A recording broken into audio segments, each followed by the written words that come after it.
Give me coffee in the morning, gotta have a caffeine. Wake me up, shake me up, dip me like a lassie. Must shit, juice, shit, set a feeling so alive.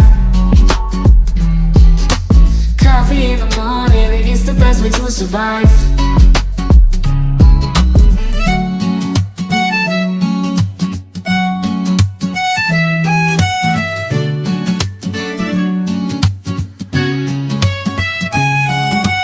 Woke up in the morning, sleepy eyes yawning.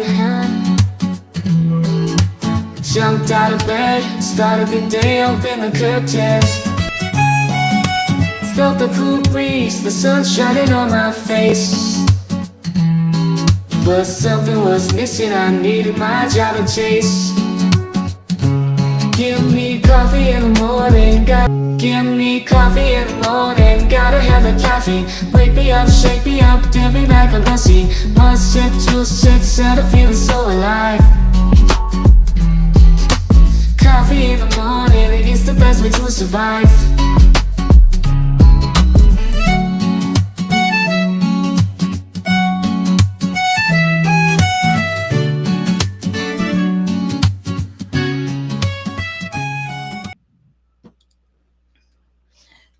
Good morning, beautiful souls. I hope you all can hear me on this. We are on a Monday, right? Fabulous Monday morning. I hope it's fabulous for you anyway. To me, it's just another day. Another day to check the calendar to see if I'm on the right space. Welcome in, everybody. Grab your coffee, your tea, whatever your morning vice might be. Let me know in the chat if you can hear everything and see everything. Y'all know we're running with swamp signal. Make sure we're good here.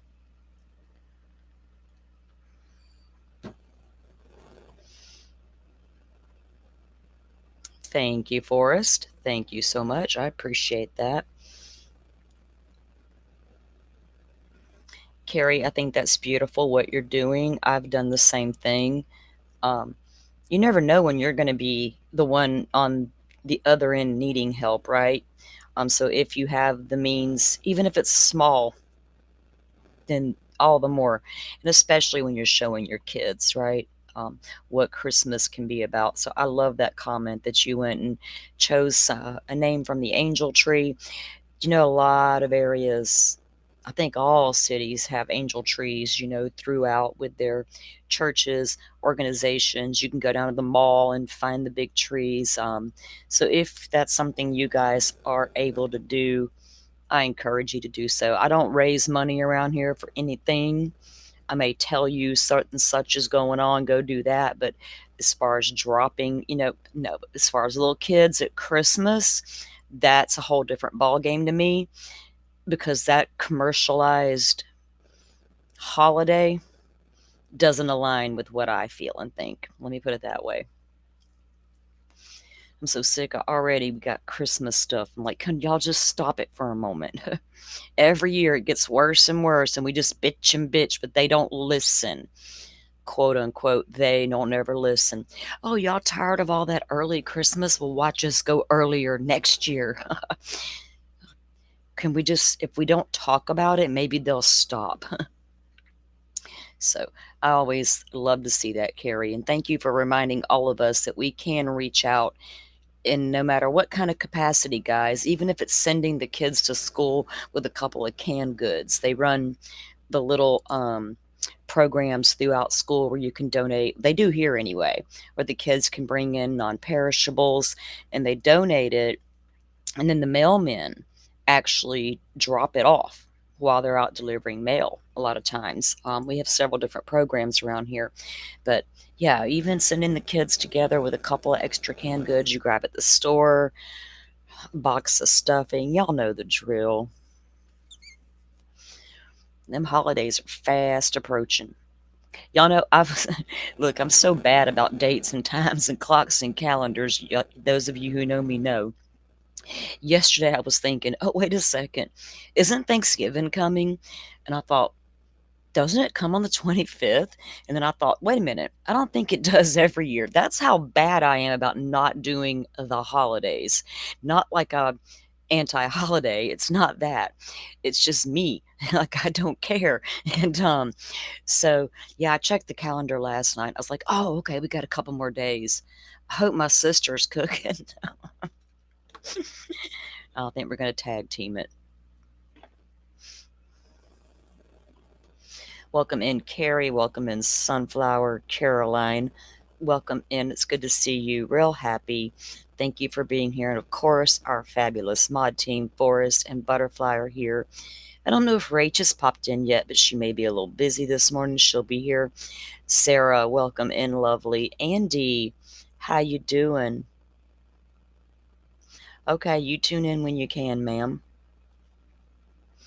So, how many of you got to catch Cresha Easton from At Difficult Research live on Turtle Boy this weekend? I watched it.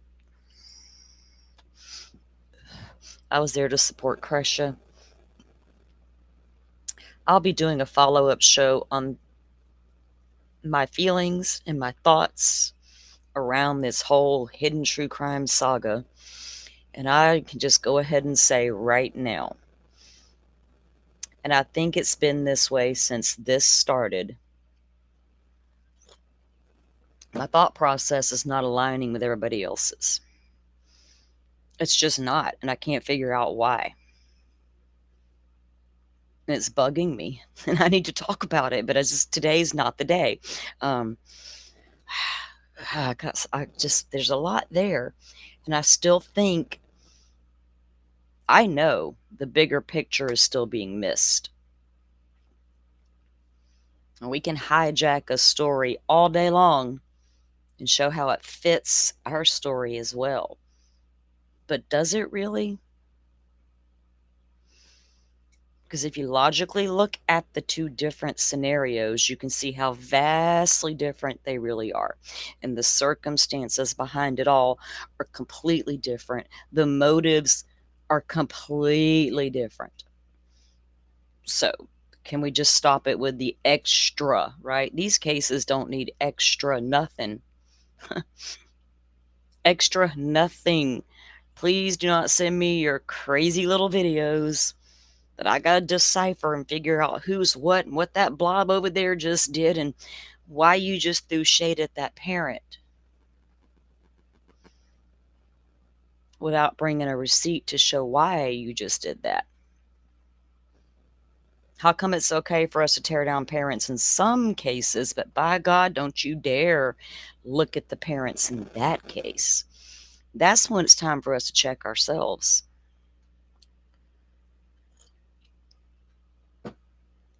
And boy, with that said, let me tell you, it's not the social media who's playing big, bad, messy in a couple of high profile cases right now. It's just not. Oh boy, social media is running amok with their stuff as well. But there's a lot of mainstream media stuff being said in these high profile cases. And I'm like, what did y'all just say? Because if I said that or leveled that same accusation on my little tiny little channel, would I've gotten in trouble? I'm like, ooh, these people. So some things I don't put out there yet, like a name of a property owner who may or may not be a suspect, who may or may not want everybody on social media coming after them today. Like, hold back a moment and take a breath and get more information, right? We don't do that around these parts. We just like run with it. I got a piece of information. Let me jump out there and run. How far are you going to run today, right? Now, the other day when we did our last show, we were talking about the tip in the Summer Wells case and how we were wondering if the Jason Jensen tip from back in the summer led to that new search. According to Michelle Walks, she's received information that said Jason's tip had nothing to do with the search of the Hill property on Van Hill Road. And I said Hill property because everybody's and took it upon themselves to put that man's name out there as to who owned the property. I knew for days before before everyone decided it was okay to go out there and put all that out there. I mean, at some point it will come out there. But My approach to these cases is just to approach them the way I think I would want stuff approached if it was happening to me, right? Give people the benefit of the doubt, but also ask questions and don't ignore anything being said. And I'll tell you what, a lot of the drama, crama, not even, I'm not talking about channels, but a lot of the drama stuff that comes up with these cases, I'm listening to that, but I'm not listening to the drama. I'm listening to the other things being said while y'all are discussing the drama. Because while you're busy, busy, busy worker bees discussing all of the drama, you just lost about 10 very important pieces of information that just didn't even check in. Because we're real concerned about the drama right this moment. I'm like, can y'all just shut up with that wheezy, that childlike high school talk and get on to the real stuff, right? Sit here and speculate and say things. So let me show you what Jason posted on his Facebook page concerning Fred Hill. Because the minute it came out that that property was owned by Paul Hill, people who have followed the Summer Wells case knew the name already and they knew how it was tied to the case or whatever. And they knew who Fred Hill was. They knew he was the nephew of the guy who has the property. We all know now he married some YouTube lady. Okay, I'm not looking for a man ever, but the last place I'm going to try to find one if I was a stranger on the internet. I don't know nothing about you except what I saw on the social media. We're good. Who does that? I mean, I guess people can do it, but that's all I know. So let's see what Jason posted. He says Summer Wells update. Now this is after, everybody started speculating on the internet. I think sometimes these PIs let it go because they're like me. Let's see where this goes and watch the conversations. Yes, let's do that. Summer Wells update. I just spoke with Fred Hill. We had a great conversation. Seems like a very nice guy. Apparently, he has nothing to do with the recent search last week. He was just as surprised about it as the rest of us. Bear in mind that the property searched is vast and a lot of public access points. Just because we know whose property it belonged to does not mean they have anything to do with the reason there was a search conducted. Well, that's true, Mr. Jensen, but you're a PI and not law enforcement. So, has anybody ever seen a statement from law enforcement with a list of cleared people? Idaho had a little website, or no, they had the Moscow PD landing page way back when, and they had a whole list of people that were no longer suspects, including the DoorDash driver. We don't have that here, do we?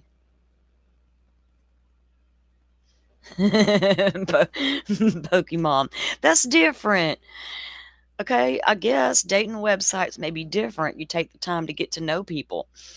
But could you imagine being a YouTube streamer and then the next thing you're dating and marrying somebody from one of your stories? I guess if I was a woman looking for a man, maybe, but no, I'm good. Like, I don't want to know I'm dating somebody I should maybe be investigating. Y'all do your due diligence out there. Carolyn says, okay, I absolutely agree with you. I don't know about Fred Hill. Gives me wishy-washy vibes. Me too. I don't know. Caroline, what to make of this guy. And how does... Now, so if Michelle's reporting that, I don't know where she got her information from. I do like Michelle. I watch her occasionally. Normally, I'll go watch Michelle when stuff's popping off in this Sebastian Rogers case, and I don't want to take the time to look myself because that train wreck is scary. So if I'm not going to take the time to go to look myself and waste my brain cells, I'll go run to Michelle real quick and know I can get a pretty decent update and a recap of what's going on.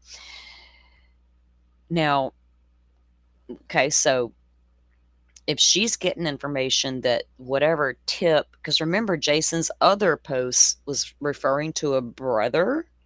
We know what you did. Turn yourself in. A brother? Well, damn. Apparently, it's not even related to whatever this search on the Hill property was. Who knows? Jason hasn't clarified that himself. He hasn't come out and said, hey guys, whatever the tip was I did give them, it had nothing to do with that property they went and searched. So when do PIs get to, not get to, that's the wrong way to say it. So they come out and they bring out and drop breadcrumbs, and then there's no clarification or follow up later. Do y'all not know that it's done on purpose? Who's going to bite the apple? Who's going to talk in the comments section? Who's going to cover it on their live stream today? And what will be said in their comments section? Probably what, 5 or 6 separate cases where they absolutely, we now know we're monitoring social media. Delphi, Idaho 4, Crystal Rogers,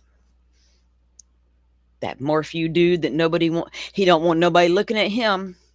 That guy, yeah, it is crazy. Yeah, happy. I like Michelle. She's trying to get her numbers by the end of the year. I think I forget what, 100,000 or something. Hopefully, she can get that done. I like the way she explains stuff to me sometimes. She comes on so early in the morning, so if I got my coffee and I'm interested in the topic she's got. I hadn't watched her in a while though because I had been busy. So yeah, Pokemon, I apologize. This is the first time I've seen you on my live since the baby came. Congratulations, you finally got that sweet grandbaby. Are you letting the baby go now? Are you just like, give me my baby and y'all leave? Or give me my baby and then y'all take him and go home now? I don't know. Maybe you guys all live together. I did when my grandson was born. At that time, my son-in-law and daughter-in-law did live at my house. And so I was there, those first few months with him because she had her C-section and got all recovered. But yeah, I was just like, no, no, no, y'all bring me the baby. Y'all just go do whatever it is y'all do. They're like, but that's our baby. I'm like, I don't care. I said, go. I said, go.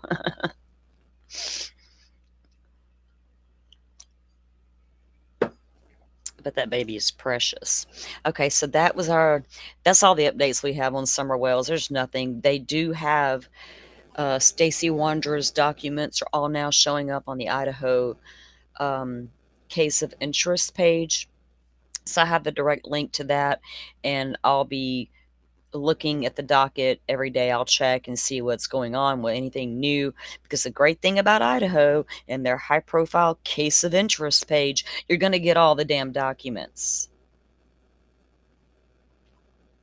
You're not going to have to pull teeth and track them down. You're not going to have to go to other creators and say, hey, do you mind sharing that public record with me?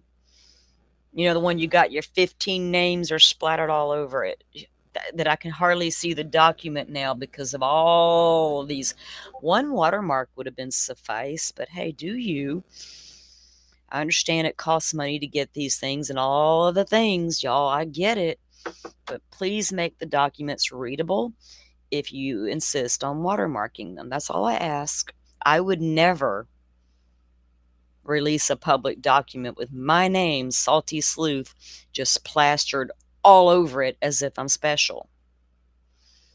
It's annoying. It doesn't make it look like a real document anymore. It makes it look like some shit I might have made up myself and printed and posted. I'm sorry, that was a little personal rant that I probably shouldn't have went off about, but I did. Can't help it. It's annoying sometimes.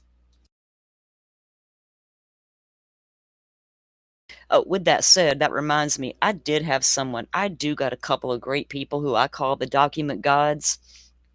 They are fantastic about sharing documents, and they do not mind taking the watermark off. And I do not mind saying I got this from this person because they've done their due diligence and got this for a reason, not just so I can slap my name on it and throw it out there and say, look what I did. Because y'all know FOIA requests are literally a thing. It's like a thing that anybody can do, right?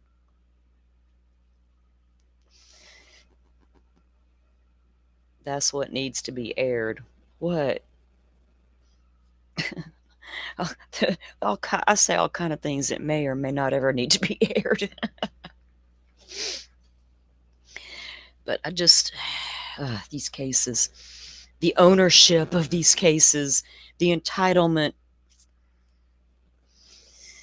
HTC cringeworthy.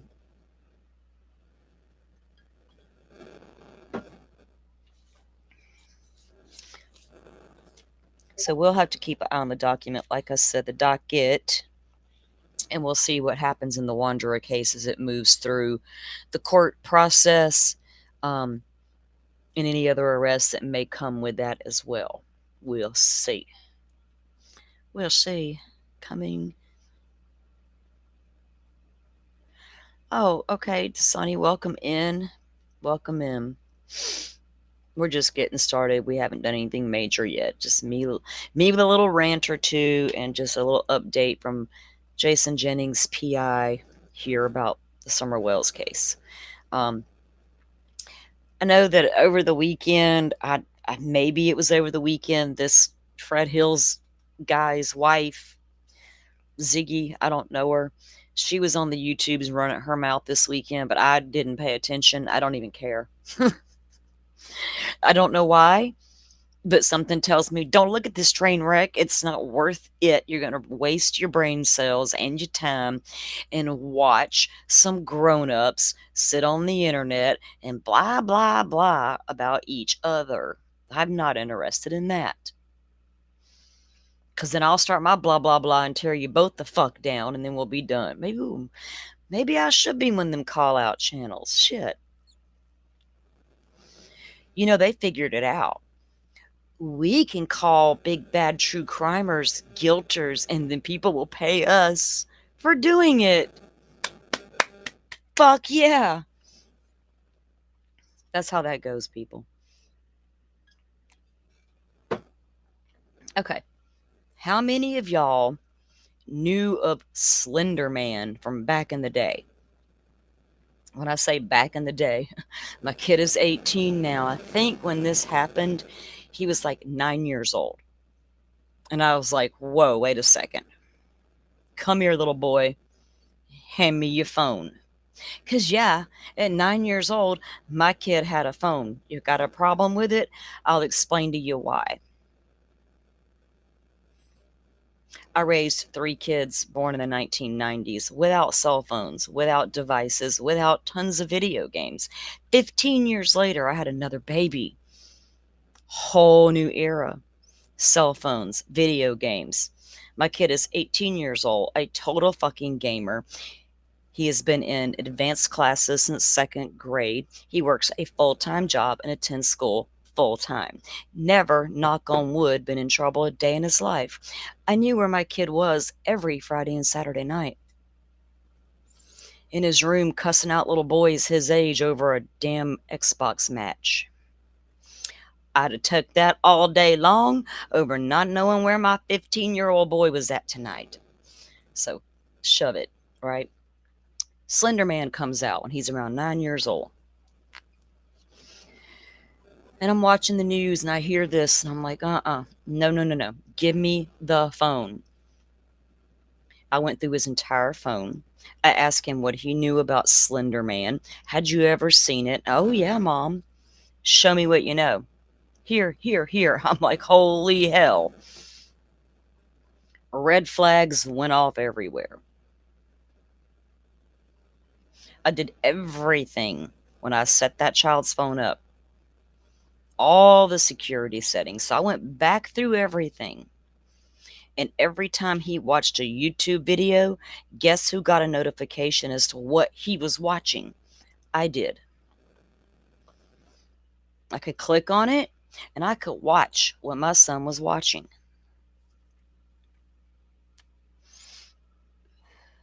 You got to pay attention, people. Please pay attention. And I know that sometimes we mindlessly will say, "Here, play this game. I need 5 minutes." And they walk away.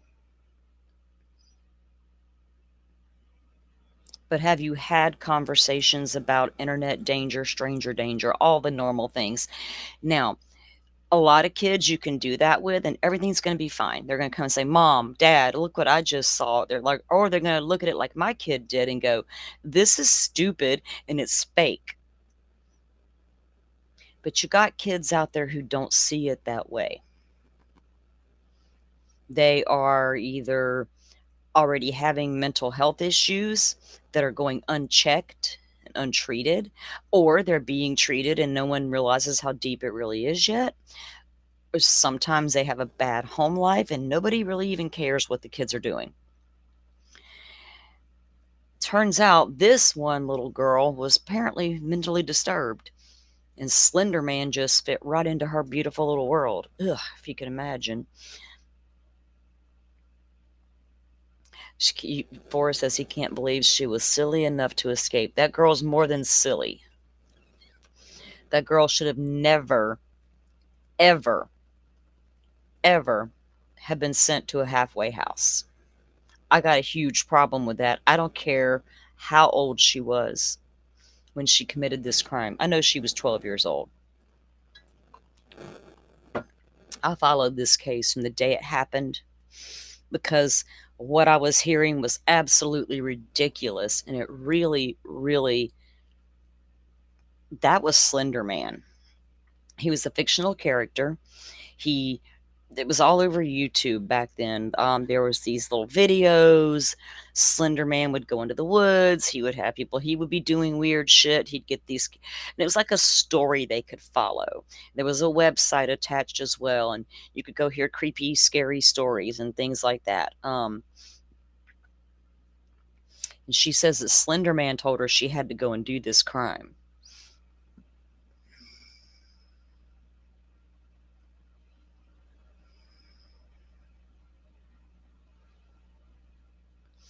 Carrie, they got to earn that trust back when they make a mistake, don't they? I was surprised by the group home ruling Pokemon, and I'm telling y'all that we have a case here in Florida, Brandon Adoloff, and hopefully soon I'm gonna bring y'all that story. Um, Brandon shot and killed his mother Christmas Eve at her front door. Actually, he didn't shoot her. I'm sorry, I have that backwards. He stabbed her, and it was horrific.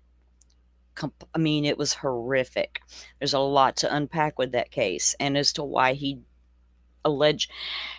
Is there really ever a good reason as why someone does what they do? But they all have a motive. His motives, the whole thing is a mess. But when Brandon was sentenced in Florida, he was sentenced to Chattahoochee State Mental Health Facility. That thing's been in business as probably as long as old Sparky was in business. If you live in Florida and they say, "We're going to send you to Chattahoochee," we all know what that means. That's the crazy hospital. That's where you're headed. Well, that's where Brandon got to go. And every 6 months, the victim's sister has to go before a board and hear how her nephew may not be crazy anymore and might be ready for release. Brandon's nowhere near being ready for release. So once you commit someone and family and she had no idea how that process would play out over the years once he was committed to the facility. She had no idea. Every 6 months, you're going to go through this evaluation process and you got to be drugged right back into it.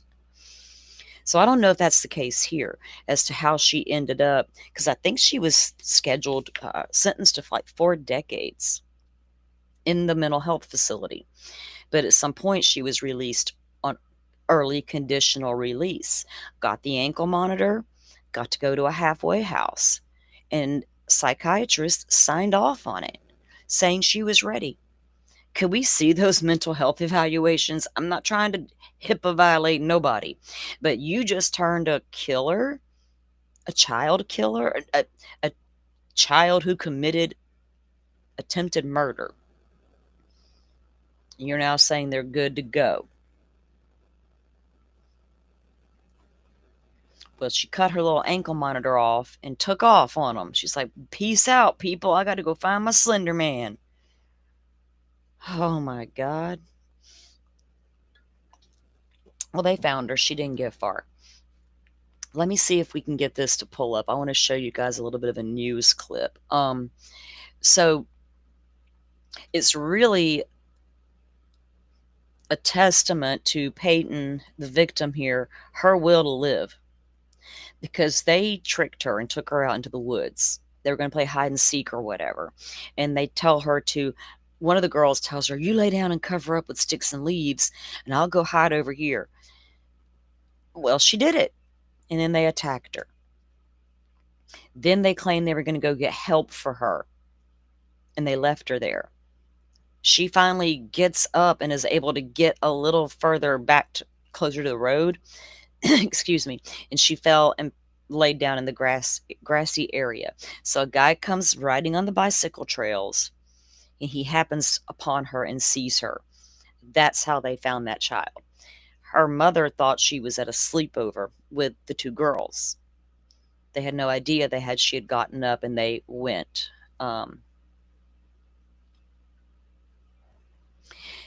No, Carrie, I saw this morning the news report said that the gentleman that she was with was questioned and released.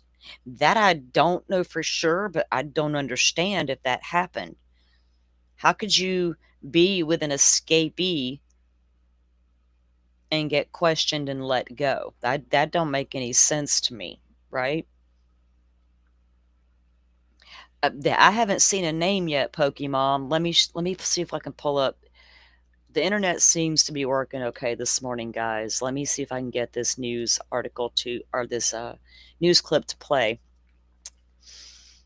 I took notes on a lot of things today, just in case I can't play things. I can at least talk. Okay, here we go. Let's see if I can get it to play. Share the screen here.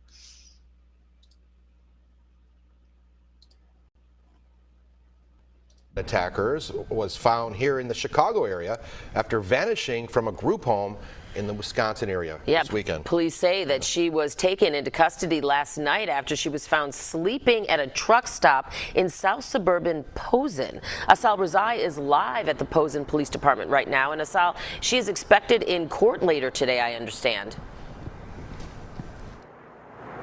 Yeah, that's right. And there's been some activity here within the last hour at the Posen Police Department. We watched as a man was released from police custody here moments ago. A source tells me that that man was with Morgan Geyser at the time of her arrest. It's not. See? So that news report says he was released, but he was with her at the time of the arrest.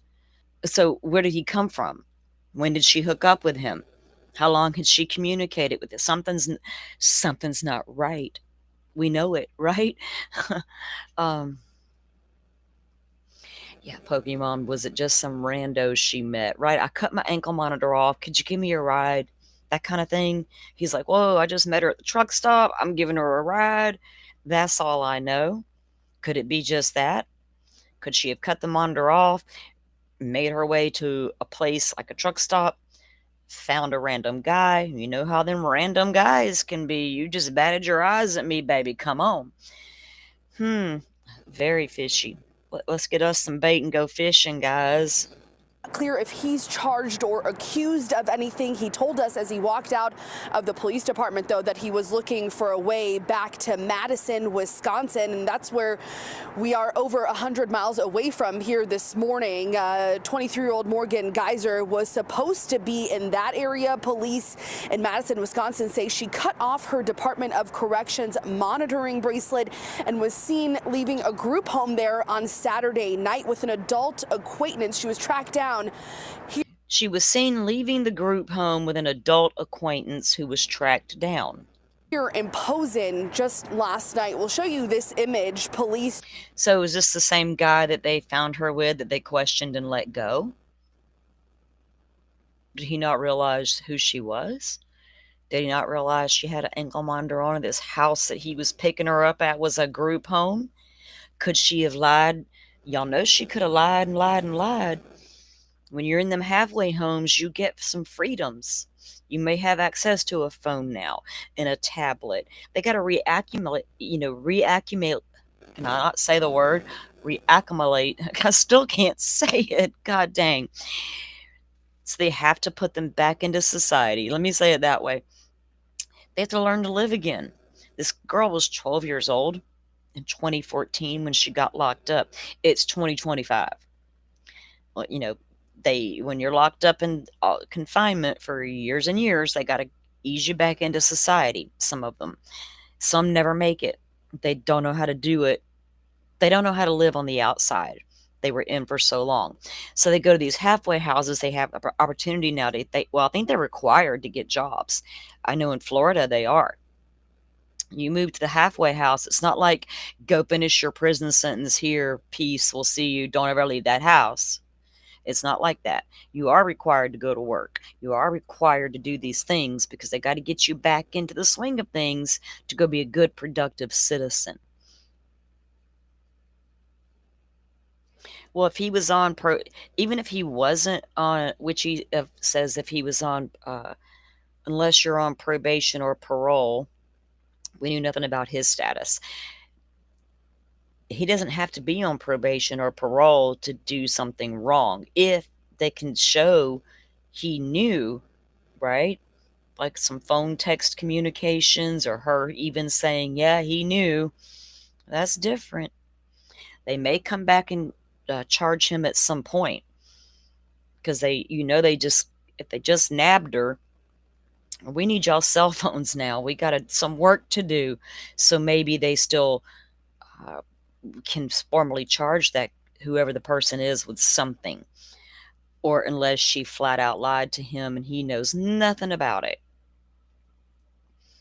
Released. It's a recent image of Geyser captured on security video. Her case stems back to 2014 when Geyser and her friend nearly stabbed their classmate to death at a park in Waukesha. All three girls were 12 years old at the time of that attack. They told investigators the attack was meant to impress the fictitious boogeyman known to them as Slender Man. Geyser has been living in a group home after she was released earlier this year from a mental health institution in Winnebago. She was there for 7 years before three experts testified that she'd made progress in battling mental illness earlier this year.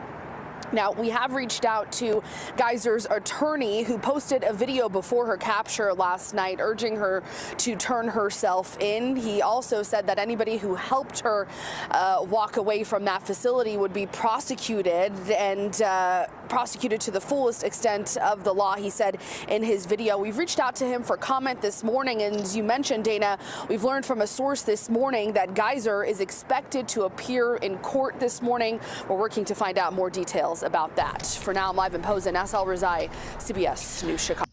Well, they should revoke any privileges this girl had, right? You're going straight to prison, ma'am. You're not going back to your halfway house. No, no, no. And I wouldn't even take her back to the mental health facility at this point. I'd take her straight back to prison, and then I'd have to have a meeting with some people from the psych board. Because we got a problem. You can't call this a one-off situation. No, no, no, no. This is what we do. We house the criminally insane. And then we make decisions on their future and whether or not society can handle them being back into their norms. I got questions for the people in charge of who they send back out into my norm. And if I'm not supposed to ask a question about that, then just sit down with your little degree hanging on the wall behind you. I see it says psychologist, psychiatrist, whatever. Oh, yours says warden. Yours says detective so-and-so. Yours says PhD in what exactly? It's ridiculous that people can come on the internet and ask the most ridiculous questions and get applause, and then you come out and ask a really good question, and people are just like, hey, that's not drama enough. Y'all don't know why I'm over this drama situation. I'm so fucking over it. Oh my God. I think I accidentally allowed myself to consume a little bit too much of it, and now I know why I can't stand it. I don't want to watch another cowboy sent to ride in to save the day because the internet told me he would.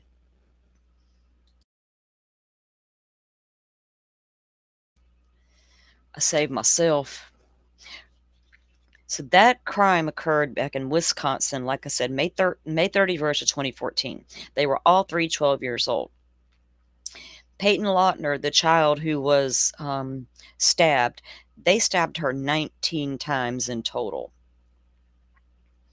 One of her stab wounds, the doctors described, if it had been like a human hair width deeper, it would have killed her instantly. Because it was like at her heart. When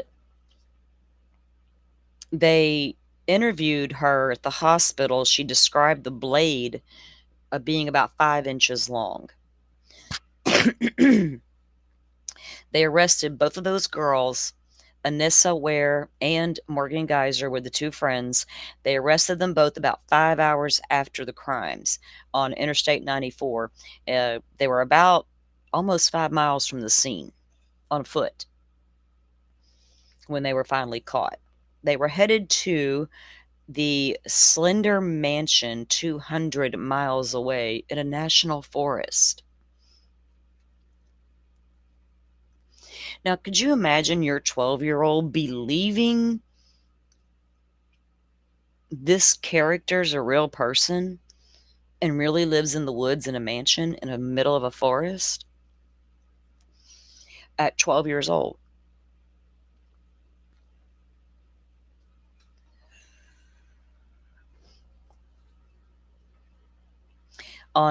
So that happened on May 31st, 2014. 5 months later, on October 22nd of 2014, she was diagnosed with early onset childhood schizophrenia. So at the age of 12, she was diagnosed. Does that mean that for the first 12 years of her life, she struggled and nobody noticed? Was her primary care pediatrician never informed that my daughter might be having some stuff go on? I don't know what kind of medical history she had prior to that, because if she was just diagnosed in October of 2014 after the crime, then during her trial is when she was committed to the Winnebago Mental Health Institute. So I think it was actually, they did a competency hearing for her, and then they said she was competent enough to stand trial. Then as the things progressed and it got closer to the trial, Pokemon, you get me every damn time. As it moved closer to the trial, apparently her mental health began to deteriorate.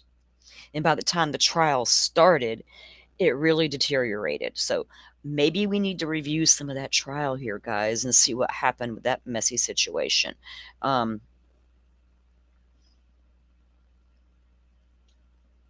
Yeah, Witchy, I have an interview with Peyton and her parents. I don't know if they were interviewed on Nightline one time. One time. They were probably interviewed in other places as well. Let's now I'm going to fast forward to get to where she's talking, because I promise y'all, if I play this, even if I stop and comment, I'm going to get a warning later from YouTube because there's music in the background of the news clip. And then I have to share ad revenue, I think it is, with the person who owns that music. It's weird. So I deal with it all the time. All I have to do, I have to go in and I can erase the music part, and it has a tool that does it for me. It doesn't erase what's being said, but it's an aggravation that I don't like fooling with. It just is what it is. All right, so let me get this up here, because I still think it's important to see the content, even if it requires me to do a little bit of back end work. I don't really care. Peyton was stabbed 19 times and left for dead by her own friends, who later blamed the fictional character Slender Man. Morgan handed me the knife, and then I started to count again. When I was 5 feet away, I said, now, go ballistic, go crazy, stab, stab, stab, stab, stab. The suspect lured the victim into the woods. All 3 of the girls are 12 years old. Who's ever heard of 2 12-year-old girls planning for 6 months to kill one of their best friends? The whole time, Peyton was screaming and begging. I didn't want to do this. I was afraid of what would happen if I didn't.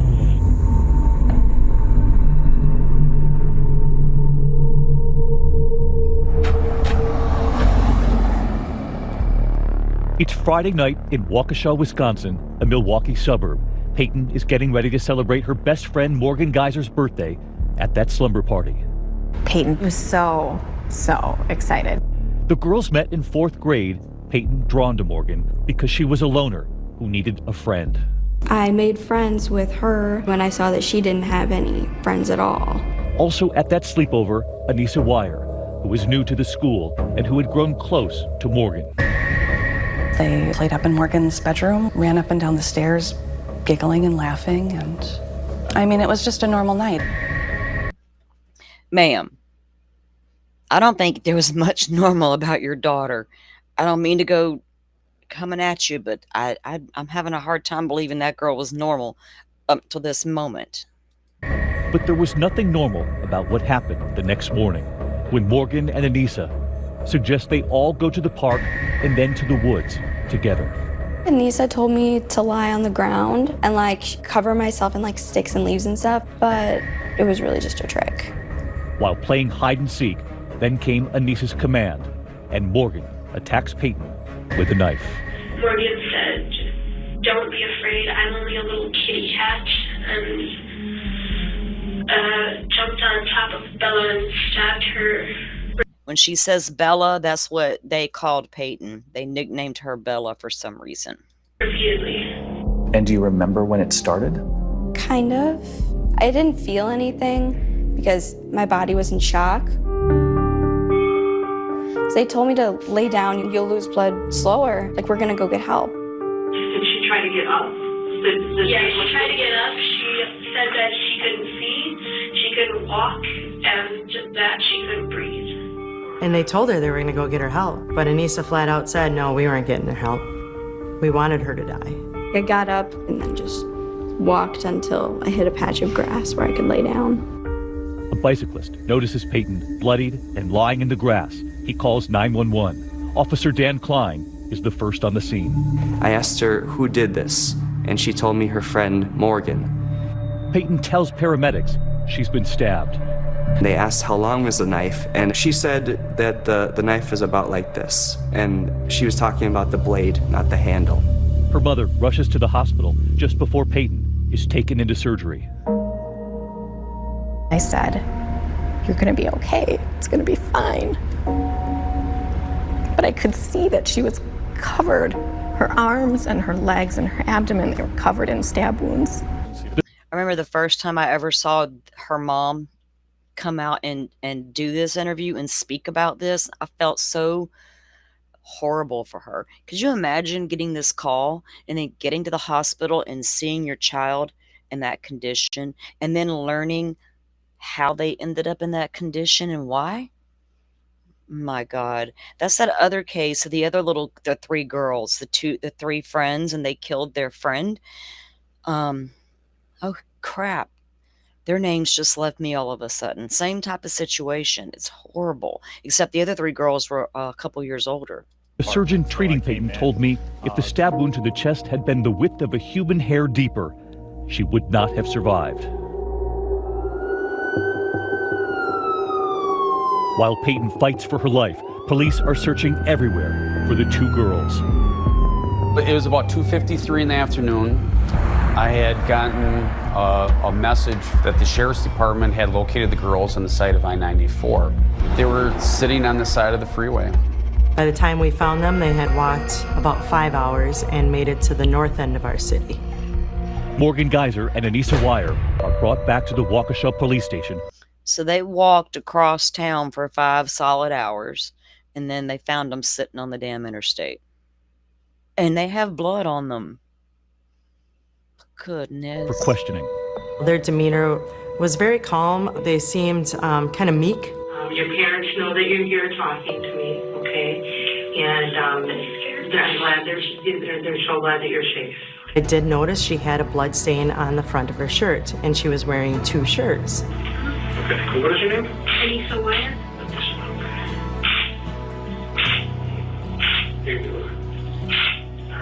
Morgan seemed like she was very calm, very relaxed. I mean, she's at a police department and she's covered in blood. And this is like a normal day for her. What is your name again? Morgan. You can hear Morgan ask what's happened to Peyton, using her nickname, Bella. Is she dead? I don't know. She wants to take her to the hospital. What? I was just wondering. It didn't seem like it really concerned her too much if she was dead or alive. The detectives read the girls their rights. You have the right to remain silent.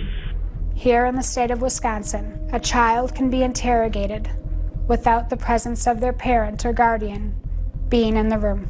At that time, I did not know that. We find that people are more truthful when they don't have their parents present. This is going to get me arrested, isn't it? The interrogations last for hours. You think your dog gets a little bit more comfortable here? I have a daughter that's almost the same age as her. Like, she could be my daughter, but then she started saying things that were really very eerie, hearing them coming out of a 12-year-old's mouth. So did you guys talk about doing this beforehand? Anisha told me we had to. Why? Because she said that he'd kill our families. Who's he? A man. A man. A fictional character. Who the hell was the person behind the keyboard behind Slender Man? I like to talk to some investigators and find out. Did y'all ever find out who was producing Slender Man on the internet for children? You know, kind of like when my kids, my grown kids, had to worry because my grandbabies, apparently there was a kids show out, and every now and then a little character cartoon would slide in and tell them to go do something bad to their family members. It was absolutely real. I saw it with my own eyes, and it was extremely disturbing. So these dumbasses that get on the internet and make up kid shows, there's some sick people behind some of it. The internet's opened up a whole new world for pedophiles and perverts. Witchy, it's not the Shonda Shar case. It's actually Skylar Neese. And Sheila Eady and Rachel Schaff were the ones who murdered her. That's another crazy... Boy, Sheila was a lot to unpack in that one. Oh, boy. I didn't know him, but Anissa knew him. And this is where the story takes another turn, to a fictional character on the internet. There's this website called the Creepypasta Wiki. It's full of, like... The Creepypasta Wiki. The hell?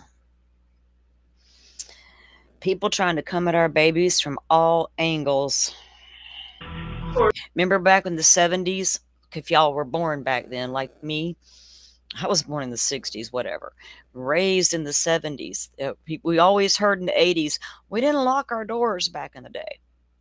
No shit, everything changes decade to decade to decade, and things are getting better and better and better and easier for criminals. Sometimes it's real hard for them now, DNA and all, but sometimes we make it super easy accidentally.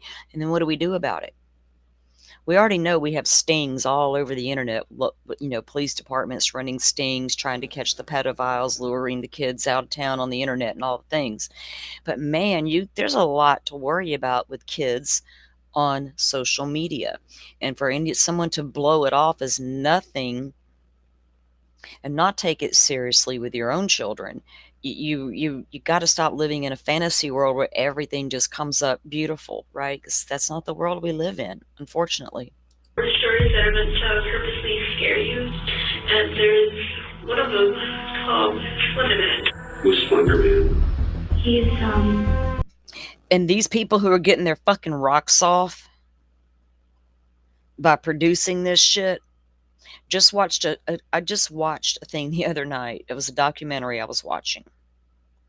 And there's a whole, I'm not going to say the name. There's a group out there, and they hook up on the internet, and what they're talking kids into doing and filming it for them is mind-blowing. And all it took was one kid in a Discord to say, wait a minute, this isn't right, and call it the authorities. Told a trusted adult what had just happened in a Discord. And when I realized that actually happened to a child, and that child filmed what he did to himself, he's no longer with us, by the way. And to know that people were in the comments encouraging it. For what? Shits and giggles? Because you're mentally fucking off today? Because you didn't take your damn bottle of pills, to get the schizo under control? I'm sorry. Take mental health seriously. Well, people who have mental health should take it seriously too. Take your damn medicine. Come at my kid, I dare you. I don't give a fuck what's wrong with you. Tall, faceless man who preys on children. At his own will, he can exploit these tendrils from his back and strangle his victim. For the creepypasta, when he said he targets children most. Anissa explained to me that to prove yourself worthy to Slender, you would have to kill somebody. Morgan said, "You have to kill Bella." When we come back. Did you feel bad? I just stabbed one of your best friends. I thought about it, but then I decided that remorse will get me nowhere. It's easier to live without regrets. It is easier to live without regrets. Yeah. I have a hard time living with regret when I didn't speak up and say something when I probably should have. That's where I come from. I'm not going to play any more of that, guys. I can drop the link into chat if you want to see it. I know I'm taking a chance just by playing as much of it as I did, but it's important to see with our own eyes and ears, and hear their stories from their own mouths. I don't think it's exploitive when a family wants to come out and talk, because we need to understand what happened to these families and to these victims, to understand the impact of what these crimes have on them. And then the biggest takeaway we should try to take away from each and every case is, what can we learn from that case and move going forward, either in our own lives or with the way the laws are written. There's so many discussions that should be happening around true crime and the justice system and the impact on victims. None of that's talked about, because we got to talk about each other and who did what today. So anybody want to have that kind of conversation with me, hit me up all day long and twice on Sunday, as the judge would say, because I'm here for those kinds of conversations. And my brain is dying to have a good intellectual conversation. Outside of, did you see the latest fucking drama?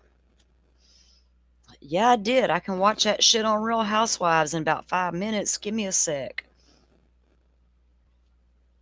Hell, I can probably walk out back with a cup of coffee and hear the neighbors go at it at some point. I don't know. I could hear the cops passing by on the highway and wonder what's happening in the town today.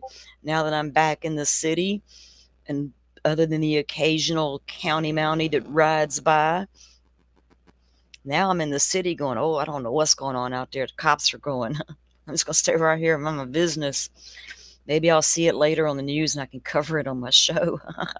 See? That's fucked up, ain't it? If you can't laugh at yourself and call your own self out, what can you do? You be a two-faced asshole. Oh, what are y'all saying? Well, 12-year-olds should know about regret, right? If you've taught your kids anything about life, disappointment is part of life. Regret, I wish I coulda, shoulda, all the things. They probably wish they'd have tied that shoe that day. You said tie your shoe before you trip and fall, and they didn't. Now they regret they didn't because mama was right. They learn it. But that child is a different level. We're not talking about a normal 12-year-old, guys. That girl's incapable of understanding what regret even means. I'm not making excuses for a 12-year-old girl, but I'm also a grown-ass woman, nearly 60 years old, and I cannot sit here and rip apart a 12-year-old girl that I really don't know much about, other than she got some serious-ass mental health issues, right? Shouldn't have been consuming Slender Man. I mean, I've read a report here, let's see, where she was having hallucinations. Where did I put that? Let me see, just to take a quick look at that. Because this kid is far from fucking normal. I mean, there's not a doubt in my mind. You're not normal if you go off and pull that kind of shit at 12 years old. That don't mean you deserve to end up in a halfway house and get released early and all that. No, there was a big, big failure here with this child. Multiple failures, in my opinion, and we can't let that happen again. That should be the big takeaway. Is what happened in this case should never be allowed to happen. So I wonder, does this victim, Peyton Lautner, have to go before a review board every time this girl was up for a evaluation? Or was she not needed? Was her input not considered? I think at parole hearings, families get to put an input in, victims' families. So why not at a mental health hearing? What's the difference, right? I got an issue with. It's so fucking easy in this country to say, well, it's all mental health. Blah, blah, blah.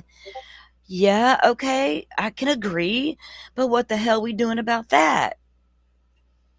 Oh, we can't talk about that either, right? We can point fingers and blames all day long as you don't blame my thing.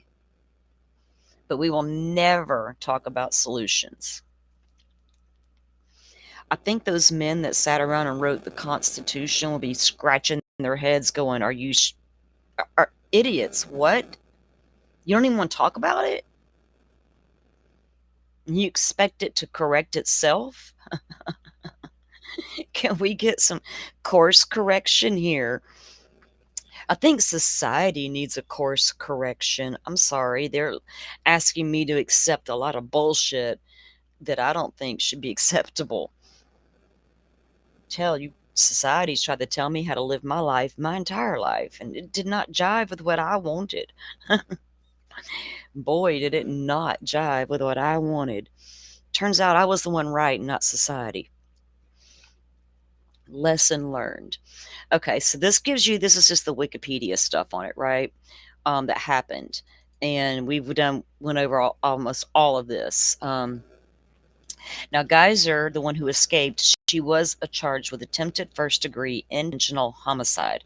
And the other girl, Anissa, she was charged with attempted second-degree intentional homicide. Um, the status of Geyser, the one who escaped, our little escapee on the run, released in 2025, this year, to mental health group home. Anissa Weir, her status released after 7 years in 2021. Oh, so she wasn't a whack job like the other girl. That was probably not the political way to say that, but I'm not politically correct. I'm not in the mood to be today. So I don't guess she had mental health issues the way Miss Geyser does. Criminal penalty. Geyser was sentenced to 40 years to life in a mental health institution. 40 years to life. That girl didn't make it no 40 years. Release into a residential neighborhood. Keep that in mind. I got no problem with these halfway houses. I don't. It's been a debate in my city since they popped up. We don't want that here. Yay, we believe these homes should exist, but we don't want it here. Well, by God, where are we supposed to put it? Where are we supposed to put it? Are we not supposed to try to get them reacclimated with society? Are we not? Oh, there's so much that goes with it. So I don't have a problem with these halfway houses. There's a need for them. They exist for reasons. But damn, apparently not everybody belongs in them. And could you imagine having one in your neighborhood, not being fully aware it's even there, or knowing about it, and then not realizing they're allowing people with mental health issues to come in there and potentially escape? What if they escaped right into your backyard because they saw you watering the flowers or playing with the baby in the backyard and you went back inside? Guess who's coming in now? You might have some money in there, some car keys, a fucking disguise. I just cut off my ankle monitor and I gots to go. Lord help us all. Lock your doors, people. Okay, so it goes on to talk about her here. Okay, during their interrogations, Geyser was described as displaying no empathy, and Weir was described as displaying guilt for stabbing Lautner, although both stated the attack was necessary. In 2017, Weir and Geyser were both found not guilty by mental disease or defect. They both were? See, I hadn't done really a lot of homework on this other chick, but now I'm like, oh, hey, hell no. And she got better in 7 years? If we're not asking questions about what we're doing to overhaul the mental health system, we shouldn't even be having conversations. My God, do we know the conditions of her release? That's a Pokemon. We got to take a note right now. Conditions of her release. I would love to know. 7 years, man.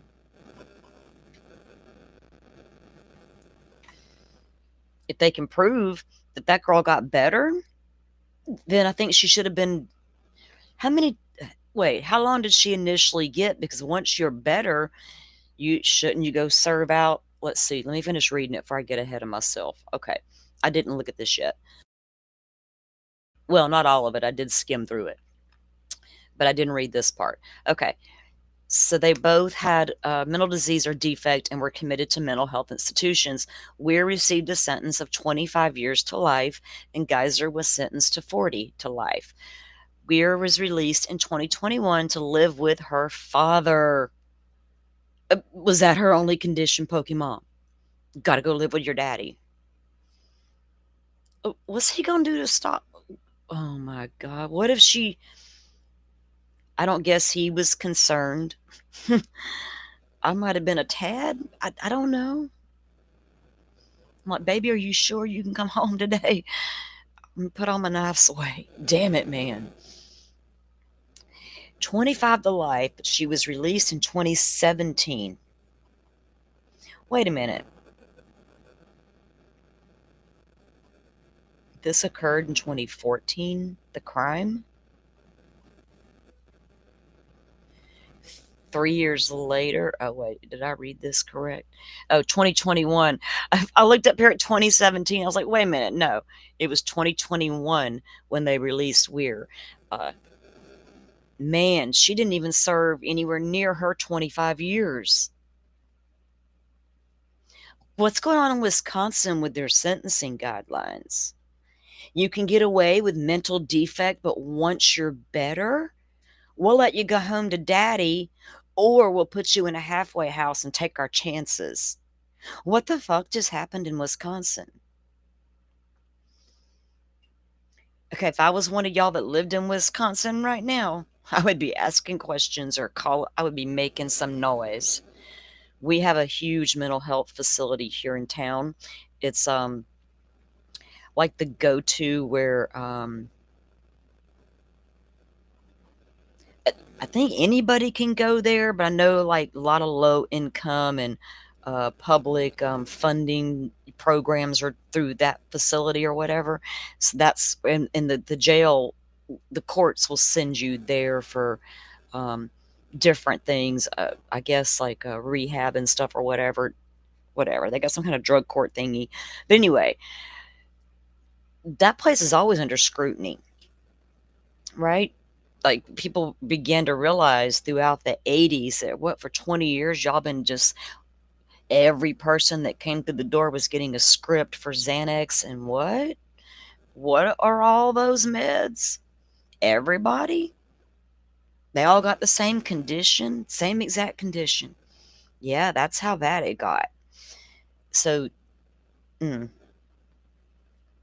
there's just some things need to be reevaluated and really looked at.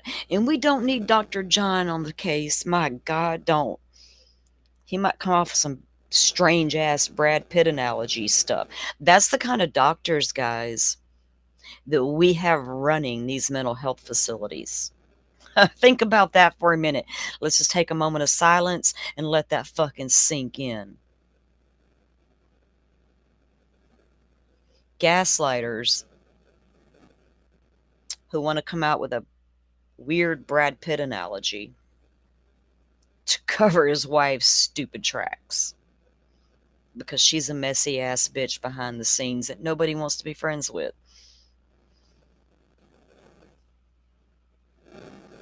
I need to refill my coffee. Damn. All right. I feel like I should do a deep dive into mental health now. I've got an issue. I'm sorry. This bothers me to no end that these girls were treated this way. I mean, what does Peyton think? Does she think those two girls in the woods that stabbed me 19 times deserve all of this special treatment? So does that mean in Wisconsin I can go out and commit a crime, cry foul because I got a mental defect, and get better in a couple of years because y'all did a great job getting me help? Such a great job getting me help. You can let me go home to live with my daddy now because, he needs me because he's old.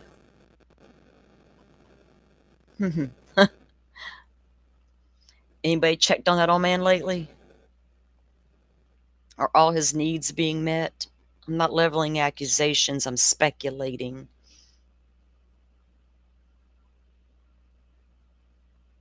Caroline, you know what I like to do, Caroline, in cases like that? We have a thumbs up button and we got a thumbs down, don't we? I suggest you guys learn to use both because I damn sure do. I'm petty like that. You never know who I'm thumbs downing. I don't even gotta leave you a comment. Just bloop. Dust my hands off and walk away. So I'm probably gotten enough thumbs down myself, but I don't know. I don't ever look, to be honest.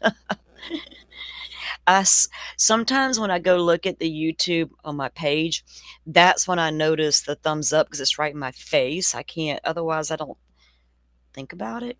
Sometimes I do. I'm like, oh yeah, y'all hit the thumbs up button because I'm like apparently supposed to say that, but I'm like, if they want to hit it, they'll fucking hit it. If not, they'll whatever.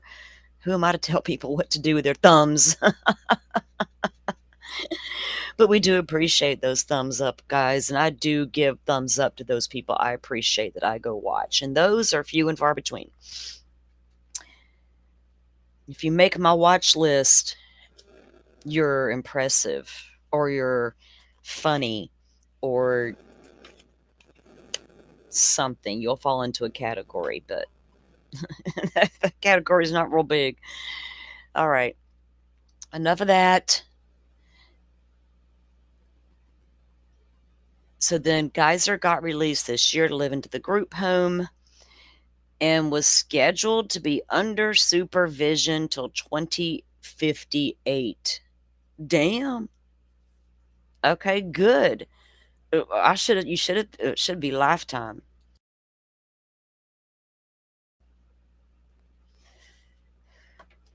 So if they put her in the halfway house in 2025, when was she going to be released from the halfway house out back onto her own, right? Because usually there's a time frame for those programs. You don't get to go live in one forever unless that's how Wisconsin does things.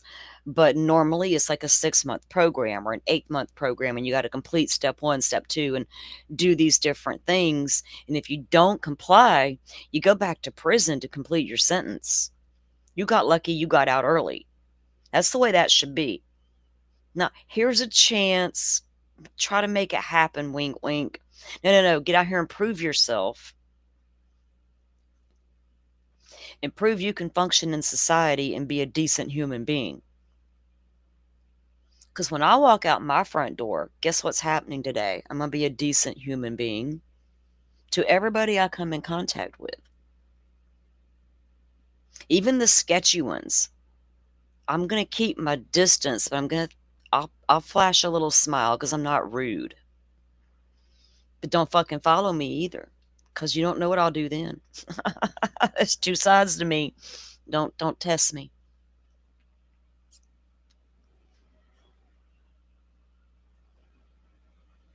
Jet's not afraid of the thumbs. I like it. Okay. She was reportedly last seen. Okay, this is that they updated it, I guess, last night when she escaped. Geyser cut off her Department of Corrections monitoring bracelet. Well, I guess she didn't go over there, and she wasn't from Letcher County, was she? She wouldn't even have had to wear that damn thing.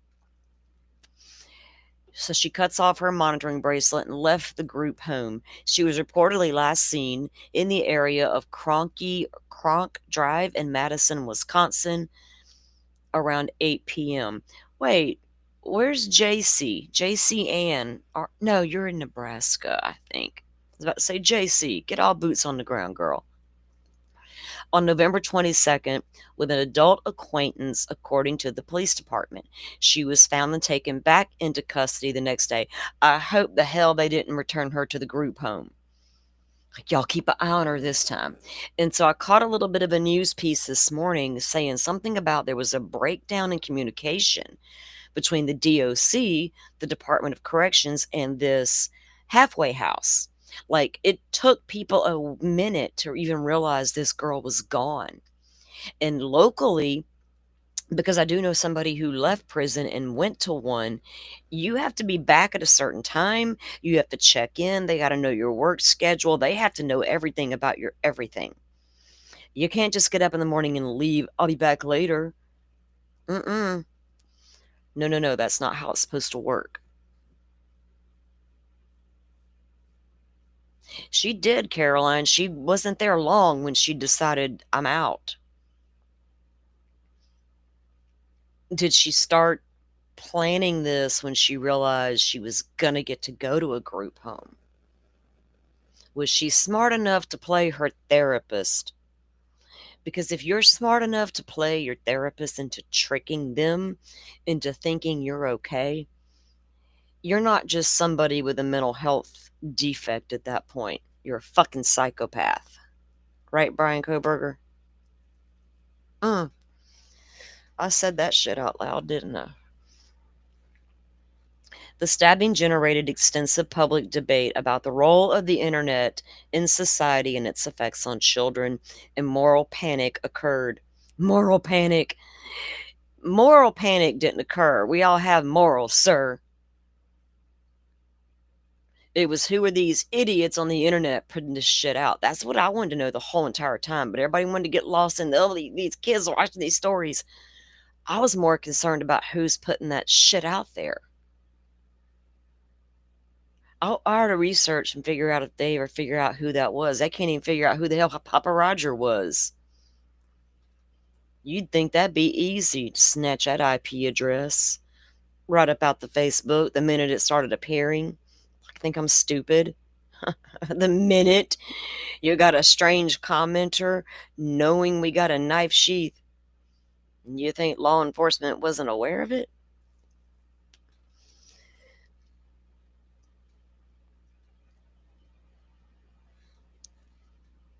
So they have a documentary that was inspired, Beware the Slender Man and Mercy Black, and then several books. Here's some of the other stuff that the girls claimed. So Morgan and Peyton, and they nicknamed her Bella, were childhood best friends. They would later befriend Anissa, who would become particularly close to Geyser, to them in the living in this. Okay, so Anissa and excuse me, Geyser lived in the same apartment complex. All right. So anyway, they all become friends. So Geyser was in prison. While she was in prison, she claimed her dad committed multiple acts against her, SA, for years prior to the attack. And then Weir also claimed that she was neglected by her family and that her mother committed incest. Like, can we even believe any of that? I don't know. We have no idea. So if these girls, had that, would have come up during mitigation, right? Their home lives would have have an impact on the mitigation phase as to their sentencing guidelines. Don't be too hard on them. They had a rough past. Criminology 101. Shit, Ann Taylor talked all about it in documents. I even got to know if there was fetal alcohol syndrome involved. Did that mama have a drink of wine? All right. It's a crazy case, guys. Now, I just think that I would like to dive in a little more to just the mental health aspect of that and sentencing guidelines on people who are allowed to use that defense, right? We're looking at it in Kentucky right now with Mickey Steins. Was what happened in the judge's chambers that we can all clearly see with our own eyes. They're chatting one moment, it appears. We can't hear it, but we can see it. We don't got to be a fancy body language expert to figure out what we're seeing. I honestly try to avoid all body language experts in that case because I don't need it. I can see it. You got two men, grown, who appear to know each other well, having a casual conversation. At some point, it takes a turn and gets a little heated. One gets up and does what he does. And now we got a extreme emotional disturbance defense.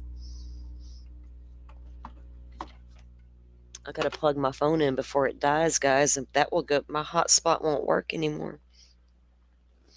I forgot. I forgot to plug it in this morning. Okay, we're back in business. It usually charges pretty quickly. Oops. It rang out loud because the coffee cup is empty and it's stainless steel. All right. Yeah. So we'll keep an eye on things. All right, guys, moving on, because we had a lot to cover today. It's been a minute, I feel like, since I've talked to you guys, and I literally am an introvert with no life, so I talk to myself. I'm not talking to you guys. I literally almost came live on Saturday, but it was getting kind of late and I was kind of tired. I thought, well, just do it on Monday. Yesterday I got outside. It was beautiful. I've been at this new location for right about 3 weeks now, and I miss my outdoor space so bad. Like, I just miss my little quiet country spot. Well, my sister has 2 nice back porches, like one on each side of the house. So I go back there over the past couple weeks, just looking around. I'm like, okay, whatever. And I see that I'm like, so she's got a few things stored on one of the larger porches, and there's this big swing back there and stuff. So I got out there yesterday. It was beautiful here in Florida, and I just got it all organized and made it my own. She doesn't care. She doesn't sit out there and chill like I do. So I fixed myself up a little spot to meditate in the nature. And there's like a little forest back there, so it tricks my brain into thinking I'm far away when I'm really in town. So I thought I'd share that with you guys because I'm a better person when I have my creature comforts, as I call them, and having my little outdoor space is super important to me. I can't function without it. I have to go touch grass and listen to birds and stuff and do nothing but sit and think about cases. You know what I mean? Does that make me weird? When I'm sitting outside with my coffee, trying to not have many thoughts at all. My thoughts are about these cases. Okay. We're going to touch just briefly on the Anna Kepner investigation. Guys, there's been a lot popping off about that case, right? And here we go. Are we going to get in the weeds? Are we going to partake in the rumor mills and all the things? The rumors all seem to be panning out, right? And we know her uncle. I don't know if a lot of you know. Well, let me see. Did I upload that? I don't think I did. Her uncle came out very early on. Yes, Forrest, I do need my outside spot, and I got it. I was kind of wishing this morning I had coffee out there. I was like, you know what? I should get one of them laptops. My old one stopped working. So I could stream from the back porch. I could just sit outside and do it. If I could, I probably would. All right. So Anna's uncle made a Facebook post. Gosh, it's been a minute. And he pretty much was saying that what had happened. The rumors that we're hearing about, what we're hearing about where Anna was found, how she was found. Her uncle had made a Facebook post stating as much. I'm trying to find it right now to see because I think I have it.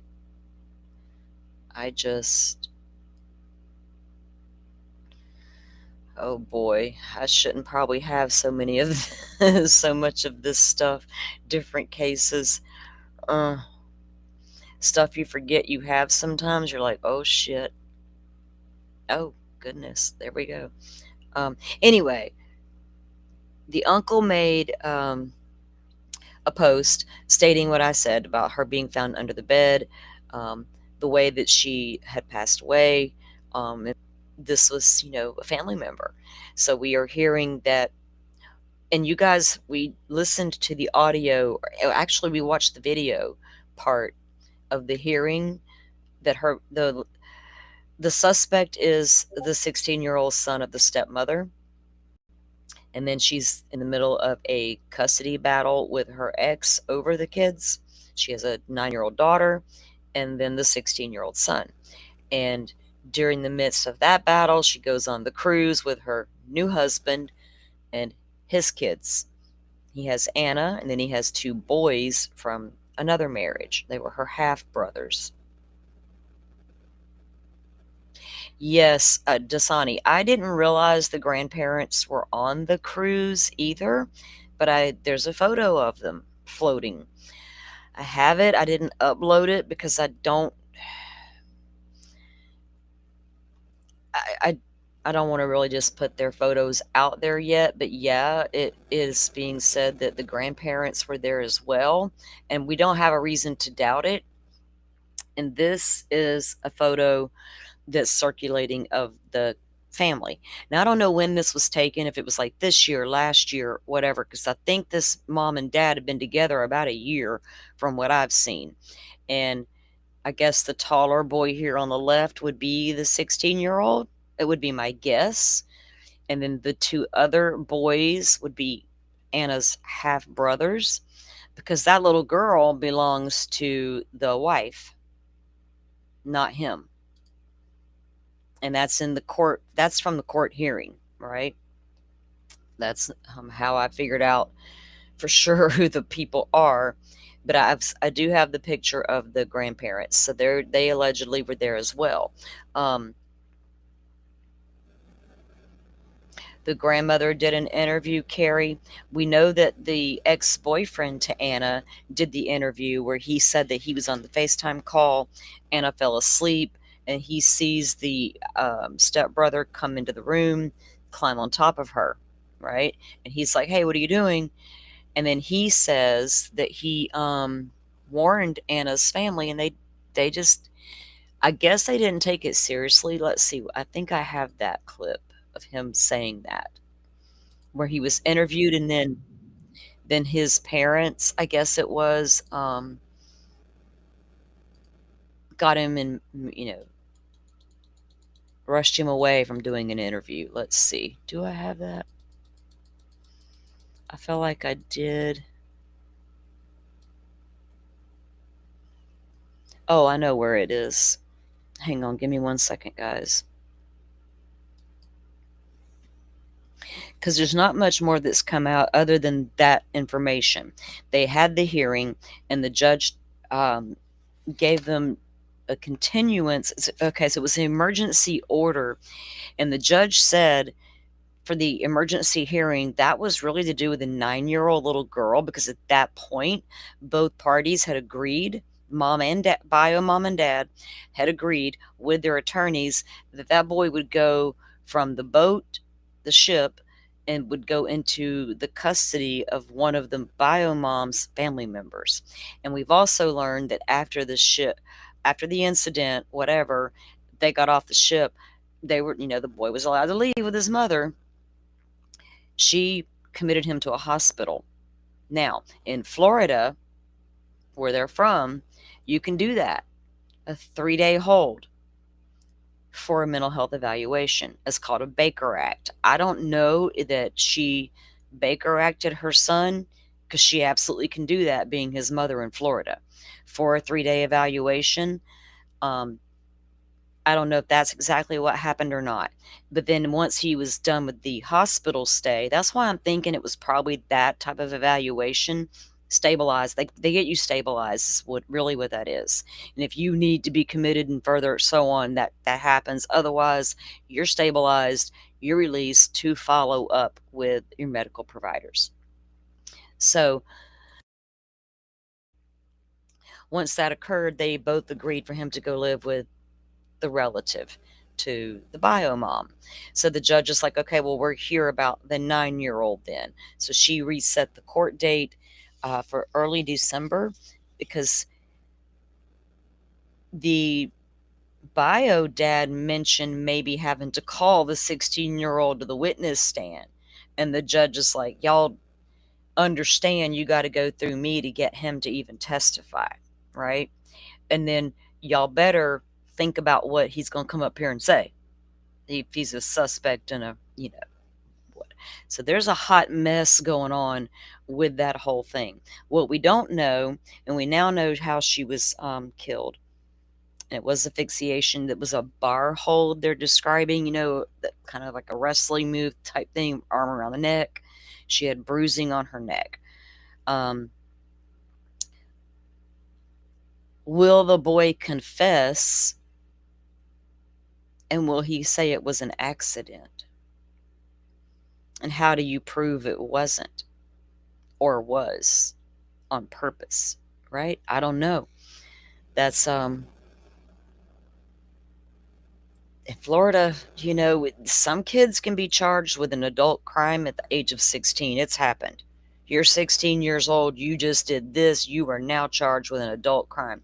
It's been a hot topic here before with minors. People who get, they got their feelings and they're like, oh, it's just a baby, they're children. Then you got those hard, we don't give a shit, look what they did. So Florida's had to learn to do a balancing act when it comes to the juvenile system, basically. So everything in Florida went under a complete overhaul. I swear to God, during the 80s, it was a fucking crazy hot mess of a time in Florida. But it feels like they got most of it straightened out now. No, Carrie, the stepbrother was not arrested and then released. Not that anywhere that I've heard, anyway.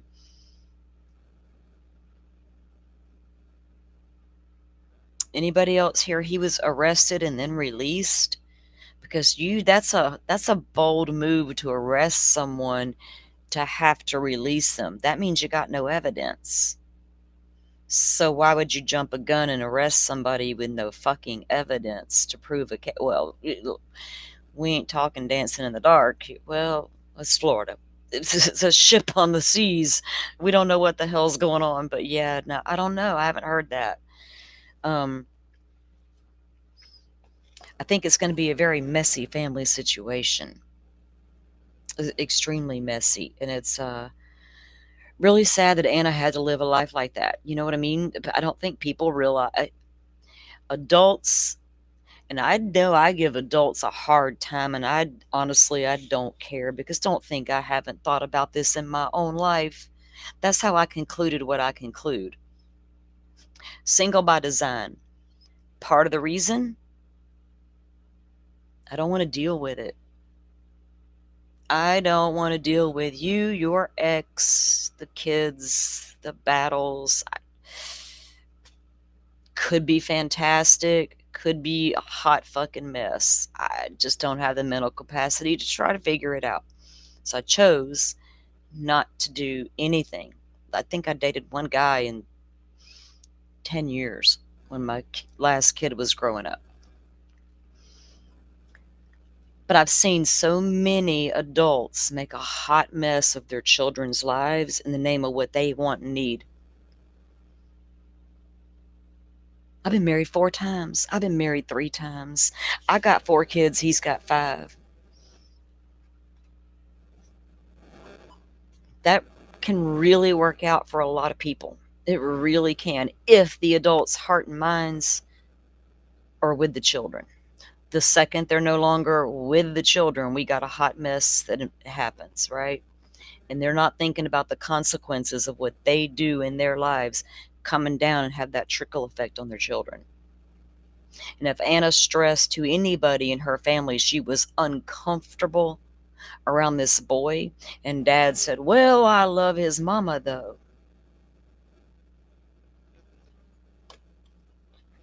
Kind of like Jen Soto over there needing a good night's sleep. It may not be a good idea to let him take my daughter to bed, but I really need that good night's sleep.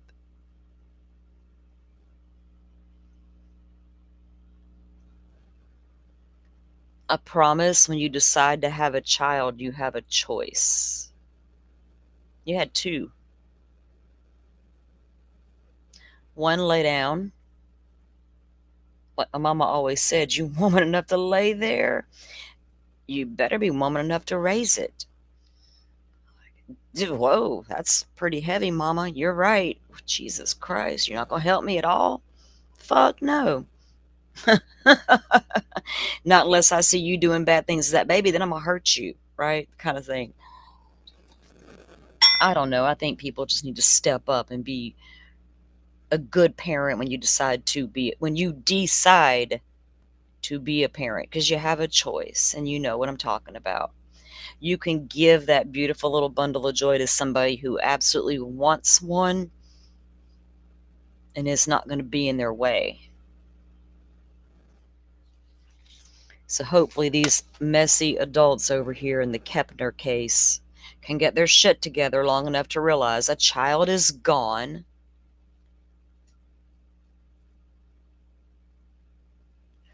from what I understand, she was planning to join the military. She'd already started the process. My daughter's ROTC uniform hangs in my closet 20 years later. Our country probably could have done well from a little girl like that. So I hope she gets the justice that she deserves and they can figure out what happened to her, right? And people can start seeing damn red flags. We talk about them all the time. We should name the shows red flag warning. And how many will you miss today? Jesus, can we own our shit for a moment? All right, y'all, the next case that we need to get to, damn it, man.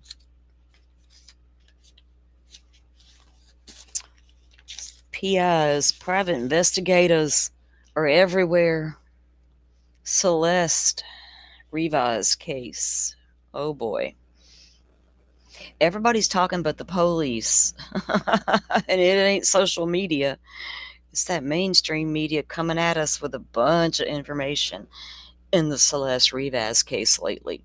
So we're going to talk a little bit about what the mainstream media has been putting out in the Celeste Rivas case. I'm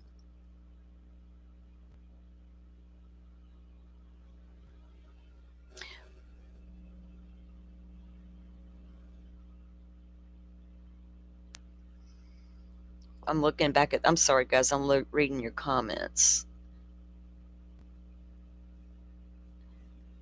Oh, okay, about the guy. Yeah, the news clip we even watched at the top of the show a little while ago said that the guy that they found her with was questioned and released. That don't mean he won't be arrested, right? But if they can't prove, you would think, a fugitive, if you're found with a fugitive from law, that you may be charged with aiding and abetting, and you know what I mean, helping to escape or whatever. But did he pop off with a random story? I'm a random guy that she just met at the truck stop. I just gave her a ride. Didn't know who the hell she was. Could it be that simple? That's what we don't know. That's the kind of internet rumors that we, you know what I mean? Of course, we're like, why the hell didn't they arrest this guy? Who is he? How did he hook up with her? But I also have to wonder, did she have no plan of action except get to this truck stop? Once a girl gets to a truck stop, it ain't hard to get a ride. There's a dirty old man sitting in the car somewhere. Or a nice individual willing to give you a ride, not realizing you could be an unaliver. Guys, I'm going to, let me see if I can pull this up.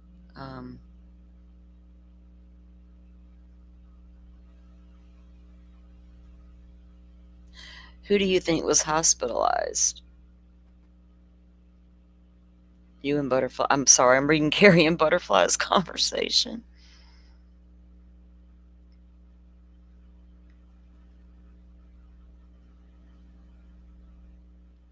I don't know, Riley, because it happened in international waters, so the FBI's automatically, but from what I've researched, it will be prosecuted in Florida because that's where they were residents and that's where the boat left from, right? Now, I also know what it's like to, I kind of laughed there a little. I can't believe I've experienced so many things in life sometimes. But years ago, I know somebody who passed away on a cruise ship. They were with my friend was with her father and mother. I think maybe a sister. It might have been just the three of them. They always went on cruises. Anyway, he passed away in the Bahamas. It's not real easy to get a body back, even to Florida.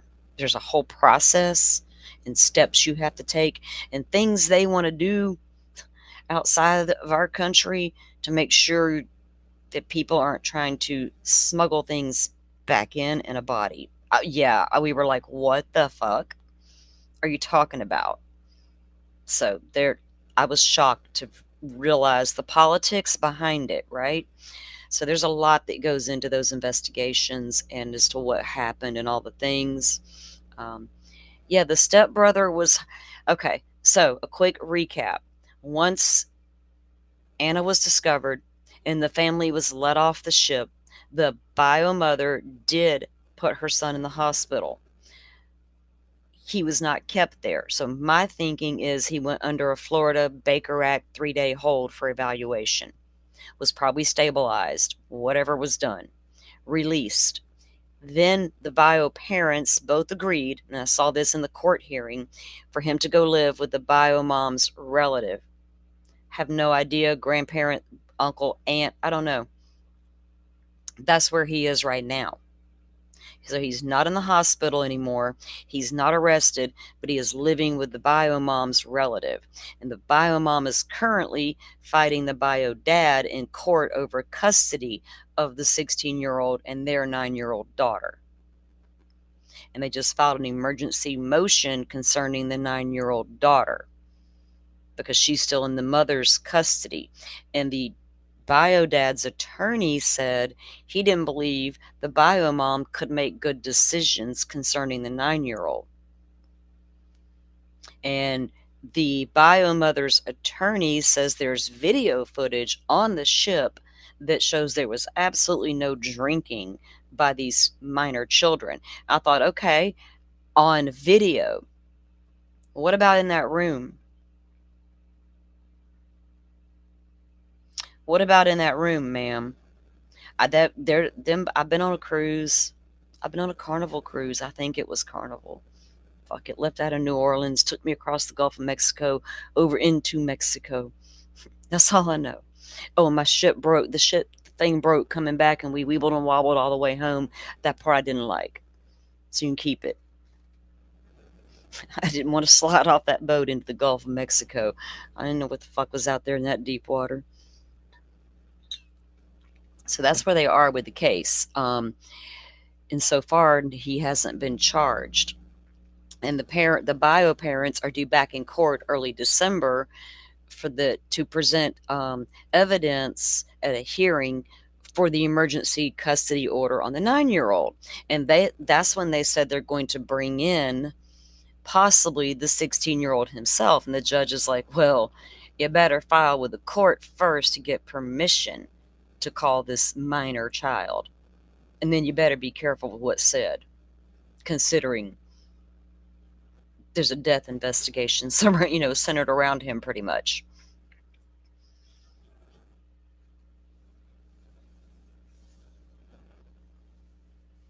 Yeah, the process, but all of that has been a minute. So, I think, it's like with the Celeste Rivas case. It's not that we know a crime occurred. Shit, we know this. And we know it wasn't accidental.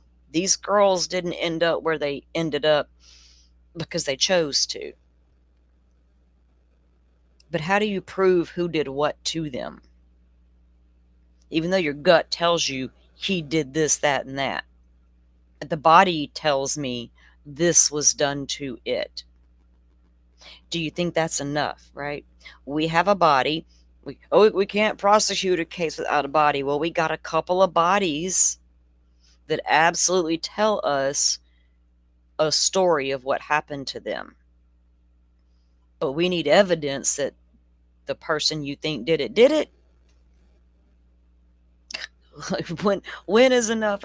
What kind of evidence do we demand anymore as a society to cut it in a court of law? The court of public opinion is one thing, but what cuts it in a court of law? It's like, damn it, here we go with that law shit again.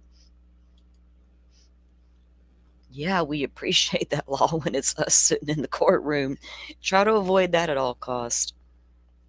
Okay, so have y'all heard the latest in the Celeste Rivas case by any chance? I gotta get a cup of coffee. Who's leaving? Did I run somebody off? Bye. Have a great day, Dasani. Are you leaving us? If you are, thank you for coming in.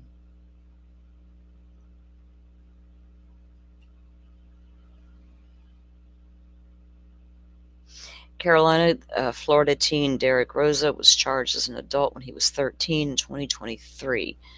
Stabbed and killed his mother.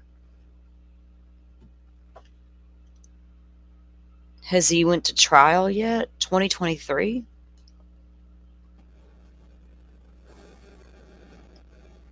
I'm going to have to look that case up, see where this county is at.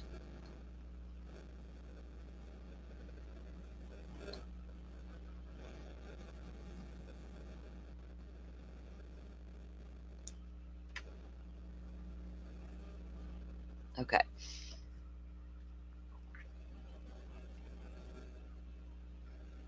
Oh, nice. Chair yoga. You may automatically wanted to start stretching. Like, should I say I didn't? Don't. I should get up and do some yoga. Thank you for coming in. You haven't go get. It's probably so relaxing afterwards. Okay, so TMZ is reporting some crazy stuff. Steve Fisher reported some crazy stuff over on Nancy Grace a while back, and we didn't get a chance to go over that yet with my crazy internet and other things we were covering when I did go live. And I had been wanting to talk to you guys about what he said on that Nancy Grace episode. And this was a couple weeks ago. I don't know, probably about 2 weeks ago. And I thought, okay, well, if you got all that, Steve, and you can see that, surely the cops have seen it. Why are we not having an arrest yet, right? What the hell? So now TMZ comes out and reports more stuff. Remember early, oh, you're welcome, Dasani. Thank you. I didn't run you off. Well, good. Come back and join us if you can. I don't know how long we'll be here. I'm just like super chilling, just talking today and taking my time. I got nowhere to go. I'll go as long as this damn internet lets me today. Okay. I do need to take a break real quick, guys. I need to take like not even 5 minutes. Hang on 1 second. Let me look. I could make this little thing that says coffee break and throw it up there whenever I have to take a second. Where's this thing at? Oh, here it is. All right, y'all, I'm going to try something. Let me know. Oh, let me get this. Let me fix everything here. My restream in the... There we go. Let me get all organized up. I'm the Hot Mess Express occasionally.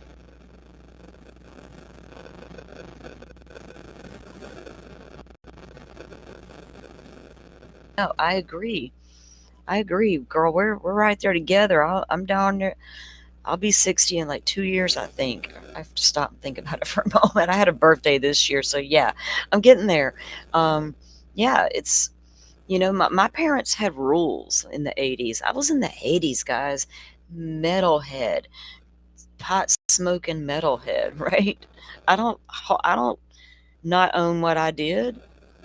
And I told myself at 16, I won't forget what it was like to be 16 or 17 and what I'm doing in this moment, what I'm thinking and feeling. My mom never did. That's why we were able to have the relationship we had. And she wasn't that I'll be your friend kind of mama. Oh, not my mama. I'm going to be your friend, baby, the best one you ever had. But guess what? We're in the South and I brought you in, I can take you out. And you're like, whoa, that's a heavy statement, mother. And then that look told you I ain't fucking playing. Yeah, some of these kids are missing that look, Caroline, that one look from mama that it ain't time to play with her right now. I just crossed that line I should not have crossed. When we get home, man, I'm in trouble. She's taking everything I got. I'll take every damn one of them Matchbox cars, little boy, and you'll never see them. You'll never play with another one again till you get your shit together. I had to do that once and it worked. Like, seriously, that's what it took. I was hiding those Matchbox cars. Didn't take 5 minutes. Behavior was corrected. I was kind of shocked. And then I was proud of myself for thinking about it. Like, how do I get to this one? What's the one thing I can do to this little hard-headed little boy? Or he'll go to school and tell the teacher his correct address. That's what it was about. When you know he absolutely knew and he's telling her some bizarre shit you've never heard of. You're like, what in the world? And he's like, no, I told her. You did what? Went to school the next day and told them everything they wanted to know beautifully. This teacher calls me and tells me, and she's laughing about it. Got his cars back. All right, so let me put up a warning label before I do this. Let me go take my break real quick. I'm going to run to the restroom, guys, for a moment and grab a quick cup of coffee. And whoa, that banner is just like flying down the highway. I can't stand it. My eyes will go nuts. If y'all ever notice, my banner is probably slower than a lot of people's. I don't know if y'all notice that kind of stuff, but I can't have that shit flying past me when I'm looking at it. I don't like it on CNN or any kind of news, anything. They started that. I said CNN because back in the day when cable TV came out and headline news came out, they had these scrolling banners across, and you just sat there and read them the whole time. You're just reading the stupid banner. I didn't like the ones that flew by. I don't want to read it 5 times to understand exactly what that one sentence just said. It's easier on my eye and my brain if it's not moving as fast. You had the same kind of moms yet? I could walk into my mom's house and tell her anything under the sun. Even if I had done something illegal. I'm just saying, I could tell her. She's going to have her reaction in the moment, and then we're going to figure out what the hell to do next. And you always got to take your responsibility for your own shit. Probably the first question would be, well, what did you do, and who'd you do it to? The motive might be, first it depends on what you did, and then who'd you do it to? Caroline, you don't like cruises. I had never been on one. It's a weird story, but my mother-in-law had planned one for a few years, and finally time came. We all went. It was a good time, I guess, but it would have been better. If I'd have been by myself, it probably would have been better, or just me and my kids, but that wasn't the case. But anyway, it was a cruise. I liked that me and my daughter did get off that boat together and go spend some time in Mexico. For some reason, just the 2 of us went, which reminds me, in the Anna Kepner case, somebody had mentioned that the stepbrother, loved to carry around a large knife. So then I heard 2 news commentators doing a news clip about him taking it on board that ship. Well, here's the thing. The cruise I went on occurred after 9/11, right? So we boarded from New Orleans. I'm in Northwest Florida, approximately 3 hours from over there. So we drive over and we go to get on the boat. My daughter has a bottle of water in her carry-on that she's taken on with her to the ship. Everything else is checked and they take it on, right? So they're going through our bags. They slide hers through the x-ray or whatever. They detect this bottle and they start unpacking all of her things right there. And I'm like, already went through, and I got to stand there and watch my child have her things gone through, and they really don't want me to approach at all. Like, I'm not cool with that to start with. I need to be right there. So, and I could tell what they were doing. And I knew what was happening. So they get the water bottle. So they let us on. While we're in Mexico, me and her get off the boat, and we go down and we do our thing right there in town. I wasn't venturing off far. They got these guards down there in complete military fatigues carrying these really huge rifles, and I'm not trying to screw up in Mexico. So when we got back on the ship, though, there was a guy ahead of us, and you have to go back through a checkpoint to get back on to reboard the ship. And he was a passenger on aboard the cruise just like us, but he had been on a diving excursion. When he reboarded with his huge, and I mean really big knife. I saw it with my own eyes. I was a little stunned at the size of it, but I was like thinking to myself, damn. And the lady is sitting there and she's examining it, and she looked at him and she said, "When did you get this? Did you get it when you were off the ship just now on your excursion?" He says, "No." She said, "Where did you get it?" He said, "I boarded the ship with it." And I'm thinking, they tore my kid's bag apart for a fucking water bottle? That lady's eyes, I swear, y'all, that look, I will never forget the look on her face. I knew right then they fucked up, because they let that man on board that ship in New Orleans in the United States of America with a knife that size. I don't got a problem with this diving knife. I honest to God don't. Go put that somewhere in a secure location. The ship has to know it's there. Check it like you do all the rest of the baggage and keep it accounted for. Whatever. But the thought of, right, and this is after 9/11, the thought of that possibility being able to happen, and what if it had been a bad guy that got that on there? So, food for thought. David was named a suspect, Caroline. Your guess is they have one shot at him and are putting together a case. Yeah, indeed, just like with Melody Buzzard. God, I hope so, right? Because that's the whole thing. Like, why are they not arrested yet? Blah, blah, blah. Damn it, man, especially in the Buzzard case. But what do you prove, right? So apparently, though, David, along with another unnamed person, is also a suspect, maybe multiple people. Now, this is according to reports from alleged leaks. Now, to TMZ and such. The thing about TMZ, I come from the 80s, like I said. I know all about the National Enquirer and the Star, and oh God, I don't even know how many others. My granny, I had two grannies. Well, I had three grannies. Of course I had two. I had three. I had a bonus. All right. My bonus granny would sit at her dining room table with her either coffee in the morning or her beer in the afternoon with a little salt around the rim, her big ass long cigarettes, and she would read the National Enquirer and all those magazines. She'd go to the grocery store, get all her books, she called them.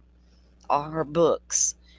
She'd be reading them books every day at the table. So-and-so doing this and that. It was crazy.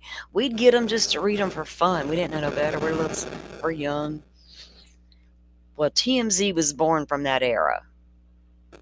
I know all about some Harvey. Harvey and I kind of go way back, kind of like Ashley and Nancy. We go way, way, way, way back. Before you did what you did right now. Vinnie Politan. Young Vinnie from Headline News. I remember you, dude. It's cool to look back and see the ones now living large on YouTube. Y'all the same ones I watched back in the 90s, man, on the damn cable TV when it came out. Trying to take over the freaking world. But anyway. All right, I'll be right back, guys. I'm gonna throw y'all. Let's test this out. Can I play music? Can I play a little background? I don't know if it'll work.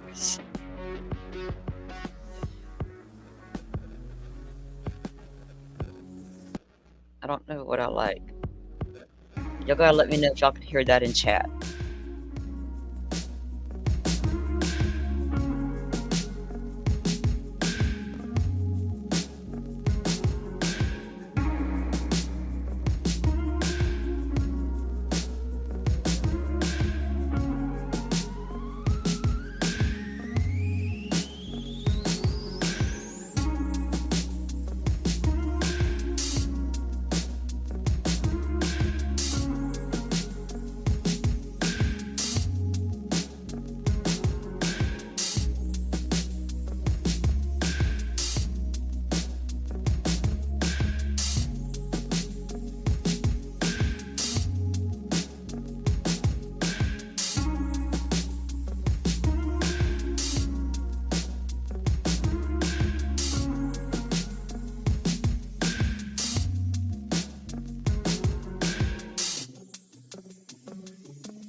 Okay.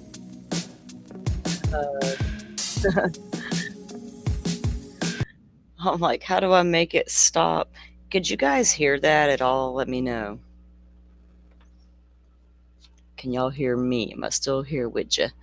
Yep, y'all can hear it. Cool. Was it annoying? I have no idea what it sounds like for you guys. Be like, damn it, would just rather have silence.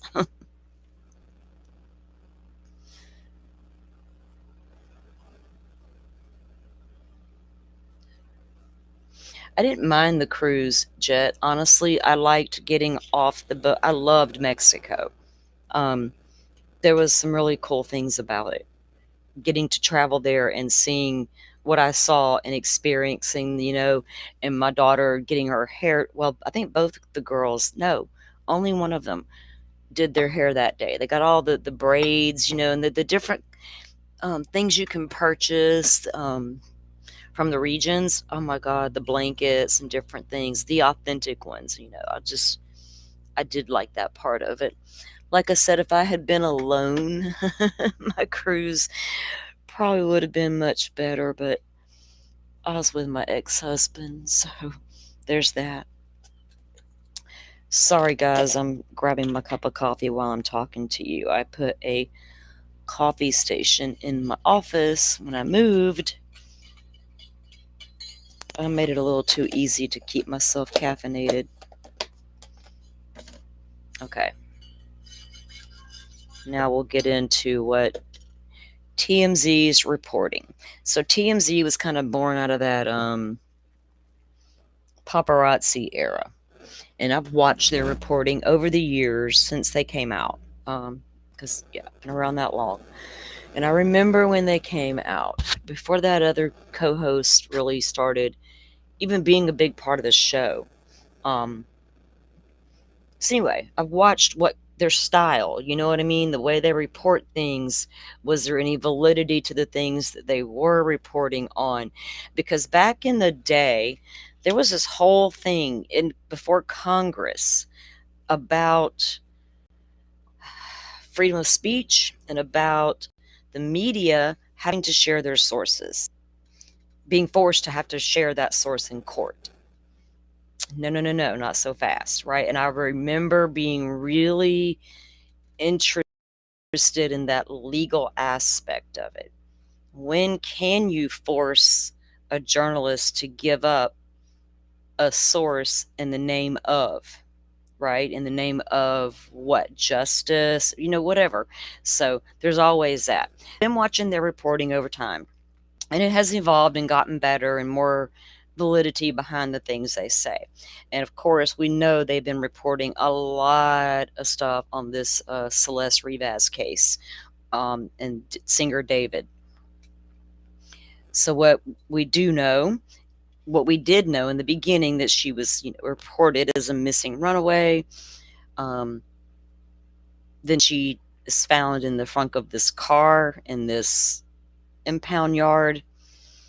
TMZ apparently got wind of that and then figured out that this may be this missing Celeste Rivas from nearby. That's how I remember that happening. And then it turns out it was her. And then I guess a lot of you probably know a lot that's followed since then. We find out that she wasn't just a runaway. She's multiple times ran away and come back. And then we've seen video of her interacting with neighbors during a time she was reportedly missing. There's known contact with family members during the time she was reported missing. The teacher came out and spoke about, oh yeah, I knew of this relationship, and here's what not to do on the internet after the fact. Which, sit down, sir, with that shit, please. In your 5 minutes, I want some fame. What did you do to protect that child that you're now warning others about? Oh, he missed a red flag. Let's all learn our lesson from that. Okay, moving on. They finally discovered this child in the front of this car. Now they got to figure out who this child is, how they got there, what happened to them. So then it was reported early on that this body had been dismembered. But we never heard confirmation of that, right? And we're all like, damn, that's next level, because that really shows or implies intention, right? Other than she accidentally died and we put her there because we freaked out. You did more than that. There's freaking out and then there's freaking out, right? We're not, no. We're not accepting that anymore. Get out of here with that I freaked out story. And this is what I did afterwards. I just made it worse, didn't I? Please forgive me. Lord help us all.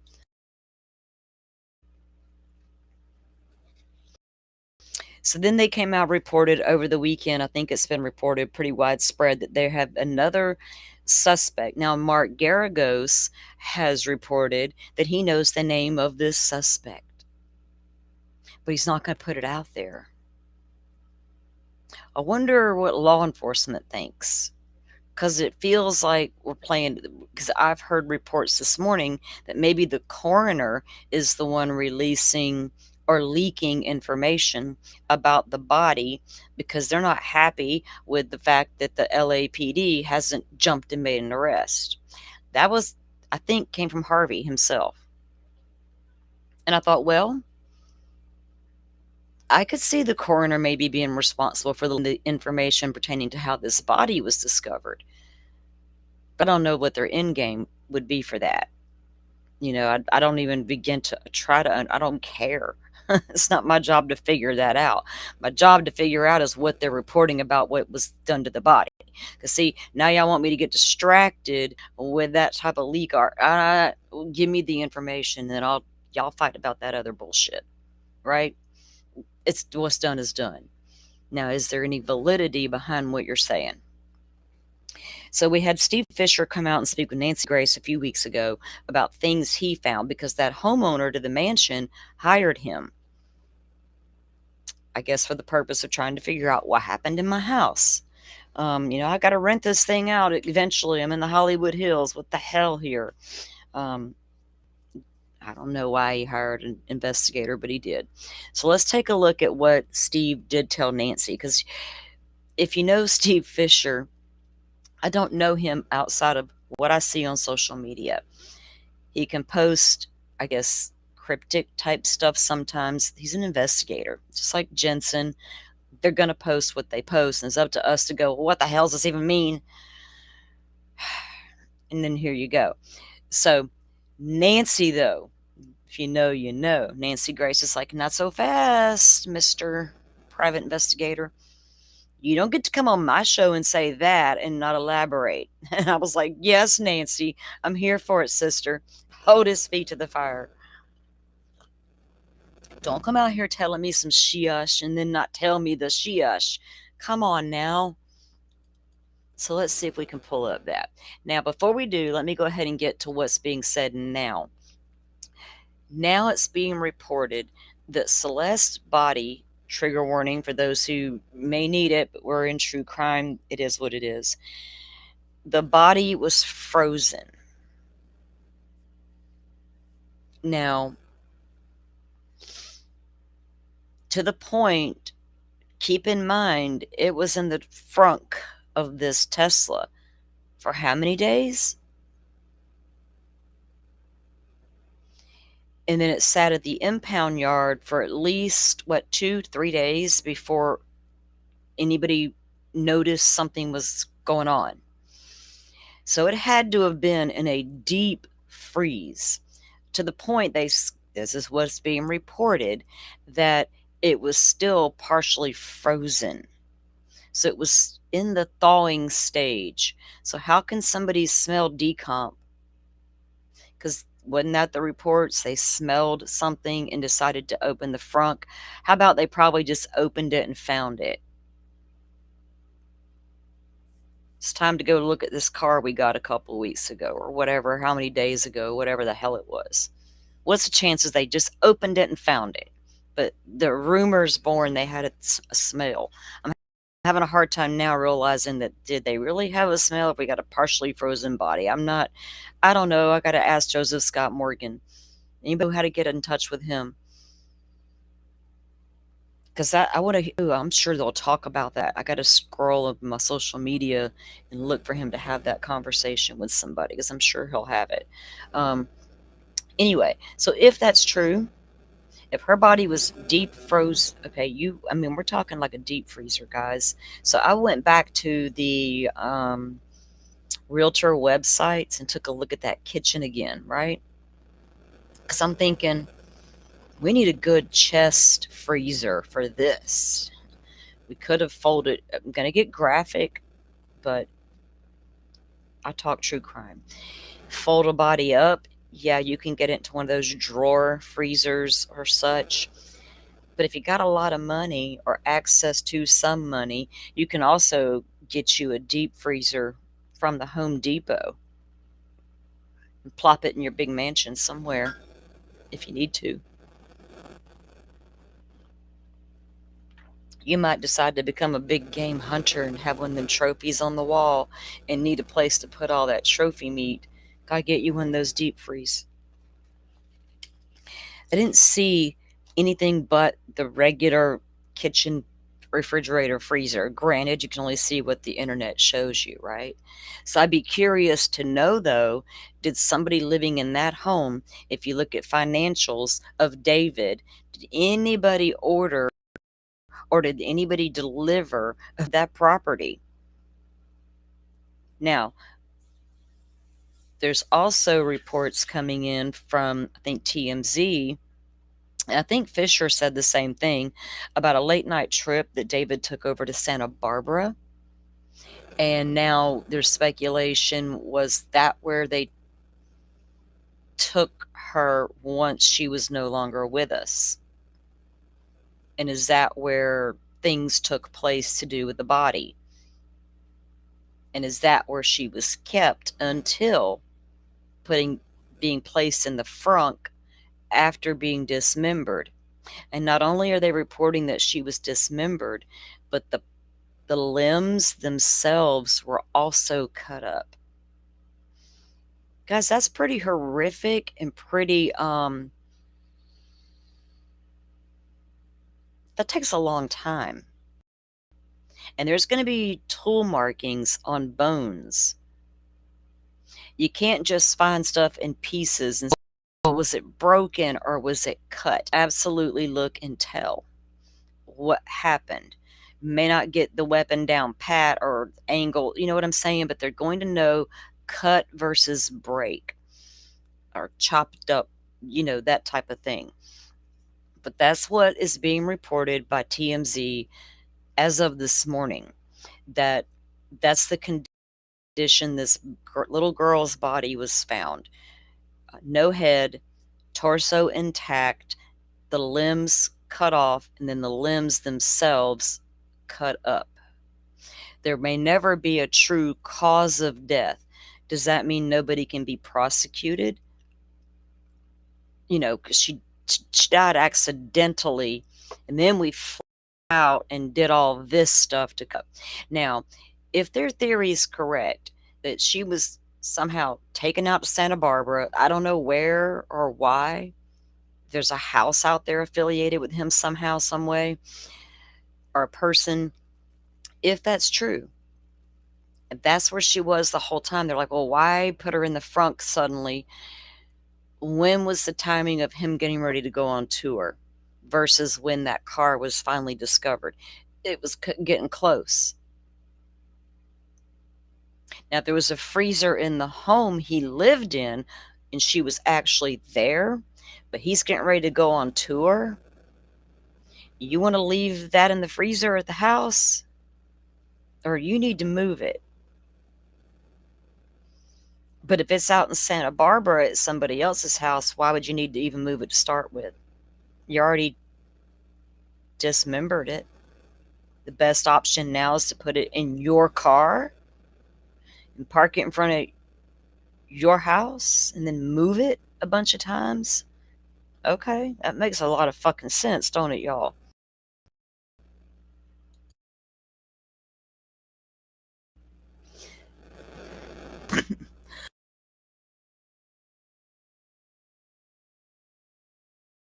So apparently they can see a lot. Steve Fisher says they got video of who moved the car. So if you got video, this child was with this David, grown man singer. She was living in his home. I'm sure there's some proof of that. You got video footage from this car and a person moving the car around.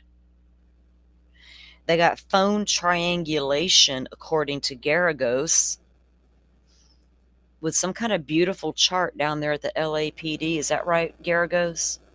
That has a freaking perfect timeline of this guy's movements.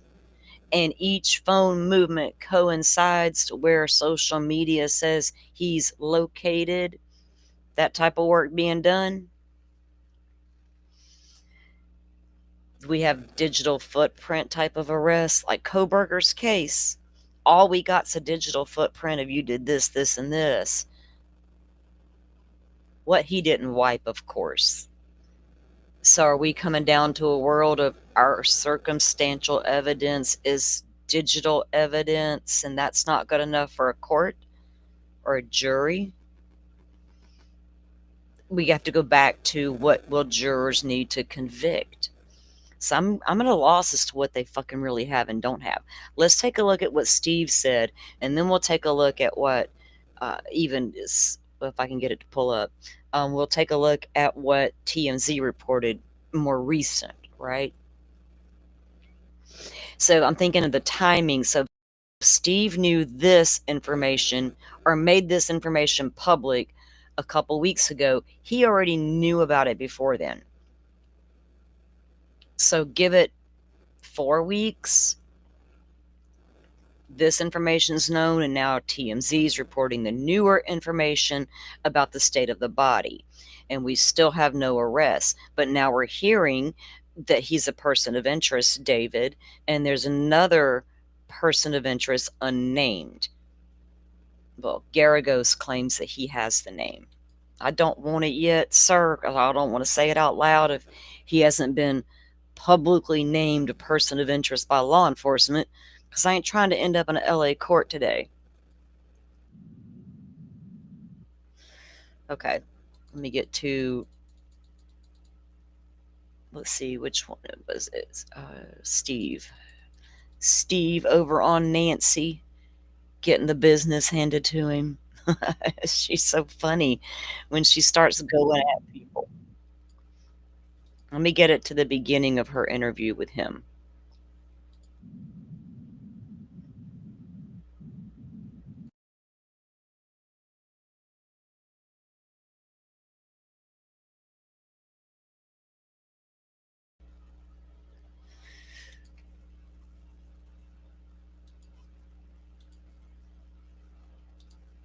Of course, when I've stopped it to try to play it again where I wanted it, it does this little spinny spin thing, which means I have to take it down each time. Okay. Now, we knew they had done the search warrants over there at that mansion, and they had taken out some taken out some electronics, right? But then Steve's reporting stuff that was left behind, that didn't make sense. And I was like, well, I'm kind of confused, sir. Let me get it pulled back up here.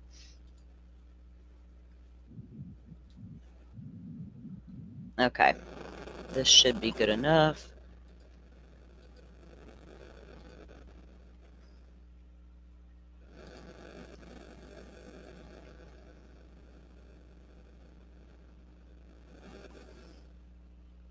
Yeah, lots of, Caroline, you're right. There's so much more to this case. Both were on social media platforms together. So many questions. Yeah, a lot of questions. First, how's this little girl end up in the home of a grown-ass man? And people legit knew about it, but at the same time, his friends reportedly state that they thought she was of age, like 19. So who knows? I mean, Celeste knew the truth. David knew the truth about her age, but still allowed this child to come stay in his home versus sending her home or calling the authorities, right? There should be a law against that alone. A minor was reported missing that we now understand was in your home the entire time, and we've got video proof, sir. Do we want to slap him with a misdemeanor type charge? Or wait for the big, get the misdemeanor charge, and while you're collecting and waiting for all your other evidence to come back. Jesus Christ, what are we doing here? Y'all go commit crimes. Well, maybe we'll get you one day if we get some evidence to come out of this digital evidence we just got against you. Now we got to get some hard evidence. We got soft evidence right at the moment. What the hell? Soft evidence. We're going to start calling stuff that around here. Oh, it's just soft evidence. You'll be fine. Person's private investigator, search and rescue specialist, and owner of Search Investigations. He is the one hired by the Hollywood Hills property renter, the leaser, where D4VD David Burke was living. Steve Fisher, first of all, how did you get hired on the case? How did that go down? So I was originally looking into the case because I had another missing persons case, and we thought that that might be the female. And then once she was identified, we knew it wasn't. But I had accumulated some information, and I had put out there publicly, and the owner got in touch with me, about that. And that's how it evolved. Okay, the owner of the house or the manager, who got in touch with you? The guy that owns the house? The actual owner of the house, him and his wife. Okay. You claim, Steve Fisher, that you know when the car, David Anthony Burke's car, was parked there. That's important to me because I believe her body, Celeste's body, the little girl, was already in the vehicle when it was parked. Yeah, no, I agree with you. I think it was too. I'll tell you, it was July 29th, and it was mid-morning, or I should say. And I do know, who it was that moved it. Right now, Brett saying who that is. July 29th, mid-morning, and he knows who moved it. But he's not saying who that is. Okay, and so is Garagos is doing the same thing. I wonder if y'all got the same guy. But I'll tell you, it's not far. The area they moved it. Okay, put him up. Wasn't far. Put him up. Put him Steve up. Fisher, have you heard the phrase word salad? It's like Yes. all the words. I'm sorry. Nancy, you ever heard? Are y'all on a delay from me? On my phone, I'm looking at y'all. It's not the same as where I can see it on the restream. Does that make sense? So Nancy's going to accuse Steve of having word salad, and I'm here for it. Jumbled up together. You might bite an onion or a tomato. I don't know what you just said. Okay, I know who hired you. I've gotten that far with you. Listen, I'm a JD, not a DDS. But you give me a set of pliers, and I think I could pull your tooth. You've told me who hired you. You told me why you were hired. You were on another missing persons case. You amassed information from that neighborhood. You put it out there. Somebody saw that and hired you on this case. All right. Yeah. You're not hired by D4VD, a.k.a. David. You're not hired by the guy that leased the house. I got that far with you. Let's back it up to right there. Repeat, you claim that you have amassed camera, video camera evidence from the neighborhood. And that having looked at that, you've pieced together a timeline. And you know when Burke's Tesla with a dead body in it, I think, was... Yeah, Forrest is not buying what this guy's selling. Here's the thing about Steve. Steve's been around for a long, long time. I don't know what to make of old Steve. I've seen Steve do word salad for a long time. I started following Steve during the Chelsea Grimm case. He put out breadcrumbs. I saw the SARS map. There's a lot. I've unpacked me some Steve Fisher, because if I'm going to pay attention to what somebody's saying, I like to know who they are. Right? So I always take these guys with a big old grain of salt, Forrest, right? And we should. You're right. Because that's the thing. None of these guys, not Garagos, not TMZ, and none of them have brought forth facts.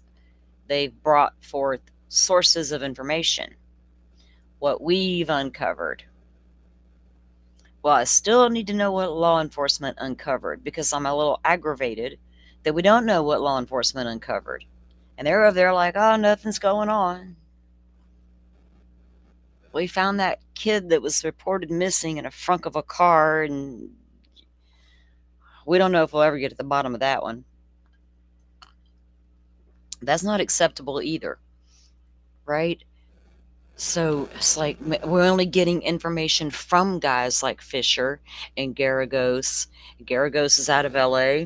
Mark's been around for a long time. Mark actually goes way back in the true crime community, lawyer of it all. He was probably the first law tuber on TV to reach some sort of status. So there's a lot of these guys I've known about for a long time. Some I've only known for a few years. But I know that Steve covers, every time I turn around, he's at a new case. Don't think that's not where there's motivation behind a lot of it. So you got to always remember that no matter what anybody tells you, whether it's good or bad, right?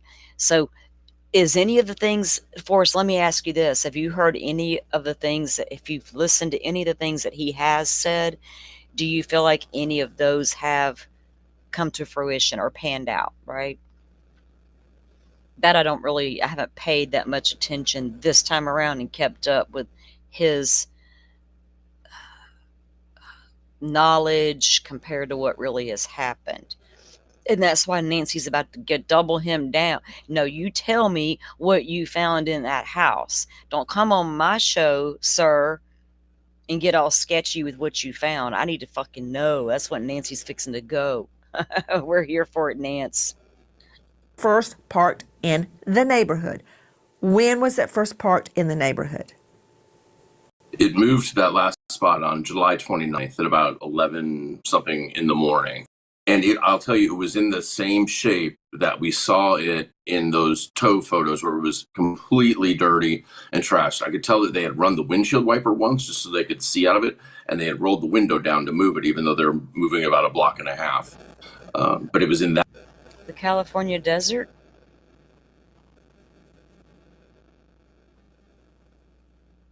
Or how long has this car sat in the elements outside of a garage before it got even into the neighborhood and noticed by anybody?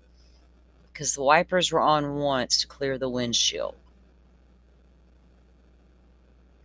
I just got questions about all that dust on the car. It matters because that might tell me where this car's been. Can I get a pollen test? Shit, we did that on the shovel in the Koberger case. My biggest piece of evidence that I wanted a return on was the soil test on that stupid shovel, which yielded nothing. Unfortunately, I was so disappointed. That would have told me where to go look for a K-bar to match that sheath. Wherever that soil on that shovel is, that's where you're going to find that damn thing. They know it, but we can't pinpoint where it come from. Somewhere in the region. Bullshit. That condition still, so it had not been used in a long time. They had clearly been just moving it around different areas of the neighborhood. To Randy Kessler, veteran trial lawyer, joining us at the Atlanta jurisdiction, Emory Law professor, former chair of the ABA, American Bar Association Family Law Section, and author of Divorce, Protect Yourself, Your Kids, Your Future. Randy, have you ever had to have a witness, and it could be your witness, declared a hostile witness on the stand? I hate doing that. I don't mind doing it to the other side's witness. I do that all the time. But with my own witness, if I can't get an answer out of them, you ask the judge, Judge, I'd like the witness to be declared a hostile witness. What does that mean? I can then cross-examine my own witness. Have you ever done that with your own witness? Yeah, you mean like you were just doing a Steve Fisher? Absolutely. It's sort of fun, yes, right? Because exactly. It's sort of fun, right? He said, yeah, it is sometimes, sir. I could agree with that. Anyway, I think she brings Steve back up.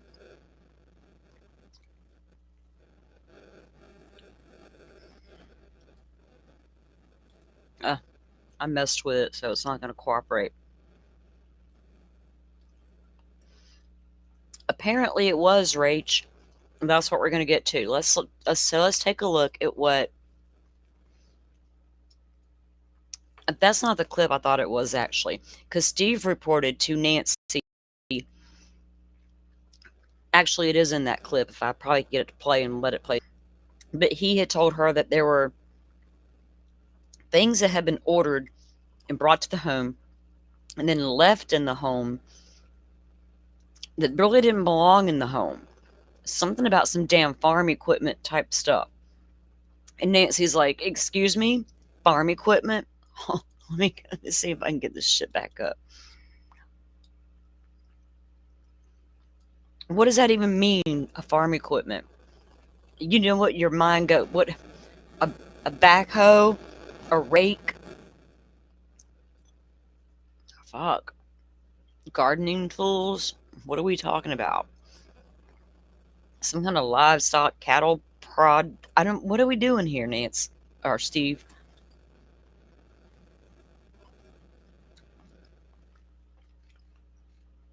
You know what, too, though, guys? Sometimes, when is, like, the police come out, and keep certain things under wraps. And we're supposed to understand why they do it. And then we get aggravated as time goes on, and there's nothing to give us something. I think that's normal. But do sometimes these PIs come out and release information, or media release sourced information that could sometimes do damage? I don't know what that answer is, what that line is, because we all want more information and we like it when we get it, and But how am I getting it, right? Is it, I don't know. It's that's a moral call. Like, I want to know, but is it ethical? Do I care? There's all kind of shit involved. I think you can put out information and maybe do it. I don't even know what the right way to do it would be, or what the wrong way to do it would be. I have no clue. I just know I don't want to end up in a court document one day, so I try to be careful about certain things. Okay, let's see if that was where he carried Sebastian's case. It's just, I only want to talk about, you know, investigative aspects, right? And I've been that way for well over a year with that child's case. You can't discuss the social media aspect of Sebastian Rogers and expect to find Sebastian Rogers in all of that. It's never going to happen. So I'm so disinterested in whatever that is. Just another one of them weird social media things. If I ignore it, maybe it'll go away, but it doesn't seem to go away.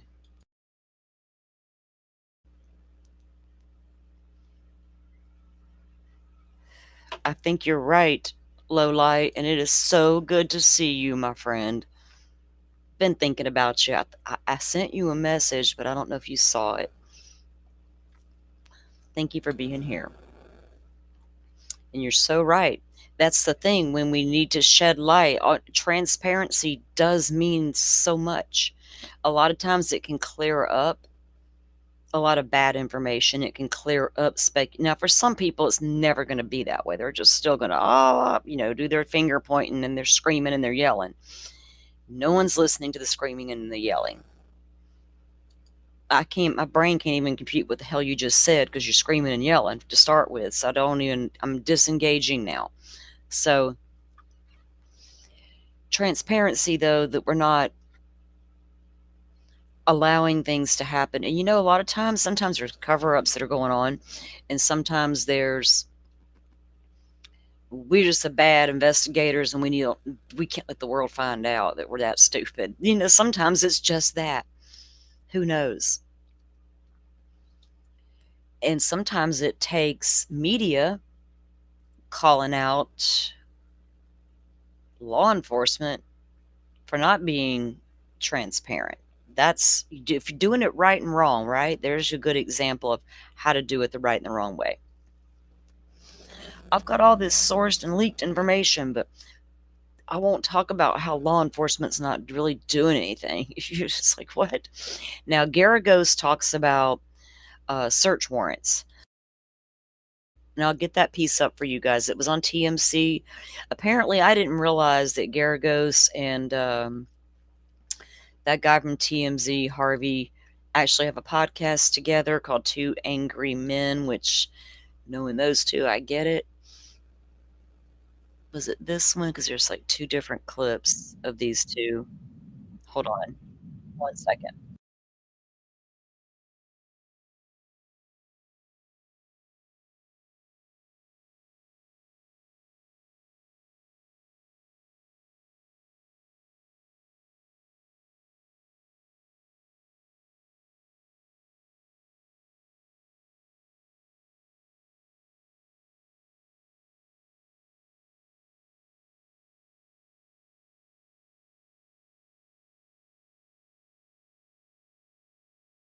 Okay, I'm still here. I'm just trying to get it where it needed to be. So when I play it, hopefully it'll work for us.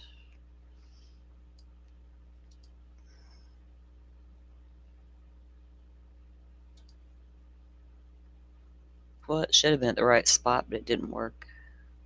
I think, Lowlight, it was a Twitter DM. It's been a minute.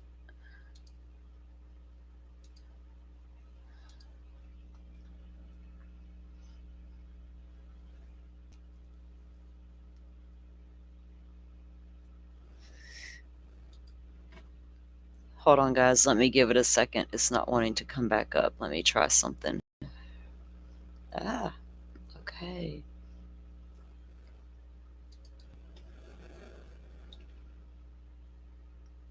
So we've always, well, I'm assuming y'all have thought the same process. Did you always wonder or think there was more than one person involved in Celeste's death? Once we found out, even just finding her in the front was bad enough, and then hearing that she was dismembered, did you think more than one person was involved simply because, well, especially when we found out people knew she lived there, that there were people around them, people who had to have noticed that she was no longer around them. Once people noticed, hey, where'd that girl go? That one that was always here. What happened to her? Oh, she went back home to her mama? Is that what we were doing here? Or did everybody that was always there, whoever those people were, do they all participate in what happened that night or that day or whatever? Because reports are coming back that the last known point in time that anybody can pinpoint this child was even alive was back in the spring. So think about that for a minute. She wasn't found till summer. So spring all the way through summer. Was she in a deep freeze state that whole time? And then now it's coming down to the wire because I got to go on this tour. Wasn't he about to go on tour? Didn't he get canceled because of all of this bad publicity? Who's going to want to come now? And Lord forbid I get arrested while on the road. That wouldn't be good for PR.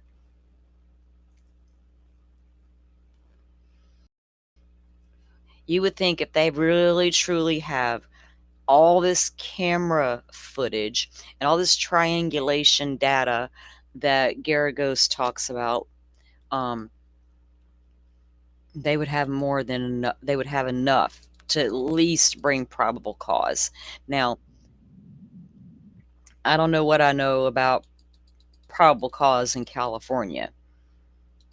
The last time I even bothered to look California way, I feel like it was a pretty lenient state for a lot of things. A lot of noise going on over that way. They're like a far away from me. I'm in Florida with the death penalty. I don't know what's going on out there on the West Coast, but I hear it's pretty liberal. Not that I'm not either one. I am down the middle, a do it right, do what's right kind of person. But I know that they leaned real into like prison reform and lower sentencing guide and all that type of stuff was going on. So I don't know what kind of probable cause you would need to make an arrest over there. There was a point in time when the LA Police Department was not so friendly. People didn't trust them. They were involved in a lot of scandals. They were involved in a lot of misconduct. There was riots happening. Men were being drugged from their trucks and beaten on national television. Businesses being looted and set on fire. I watched it all from the comfort of my home on my TV. Sad state and time. Nobody in this country trusted the Los Angeles Police Department. Nobody.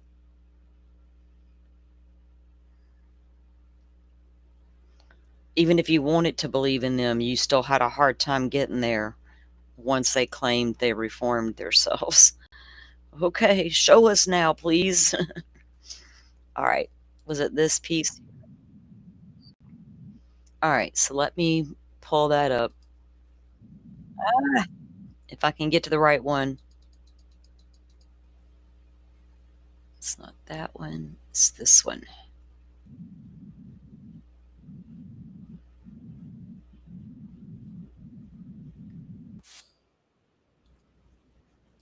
He said logic. Sorry, I was trying to cue it up, and the word logic came out of his mouth. I'm like, are you kidding me? Do we use logic in true crime anymore?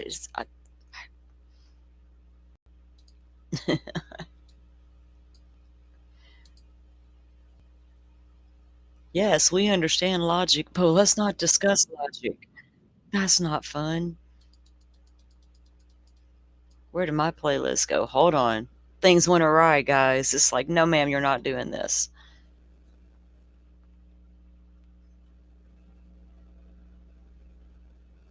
Yeah, Forrest, exactly. Exactly. So if it's in the home, that's why I was wondering, was there a deep freeze in the home where they lived, or was there a deep freeze in somebody's house in Santa Barbara? Why not leave her in Santa Barbara then? You have to know the person over there in Santa Barbara, right? I got a couple of PIs and a fucking attorney out on mainstream media telling me they know who these people are and they know where that car went, even the address. Is there a deep freezer in that location? Can the real cops please stand up?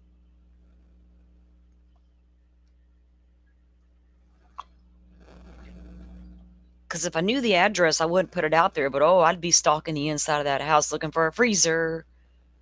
Jesus Christ.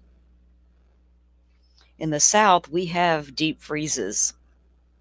We got a bunch of deer hunters and a bunch of fishermen.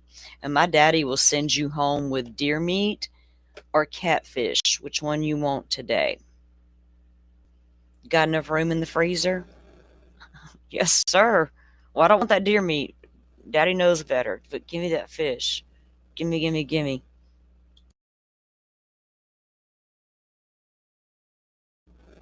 Am I the only girl in the South who grew up with a daddy who likes to deer hunt, who does not eat that stuff? The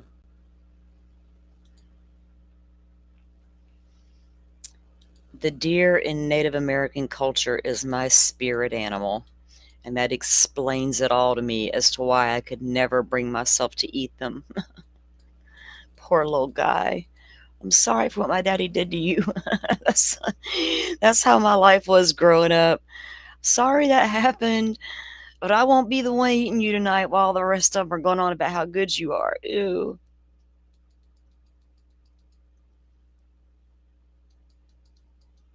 Okay.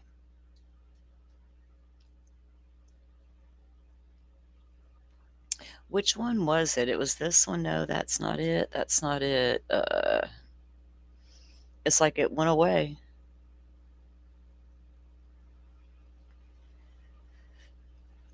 Okay, maybe it's this one. No, that's not the one I wanted. It's not working.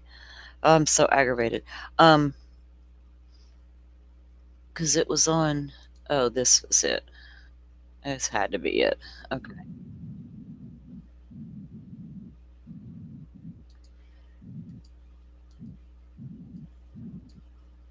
Nope. I don't want the one to just Harvey. It's the one I have saved of him and Garagos talking. Let me find which one it is. Oh, this one. Duh. My bad.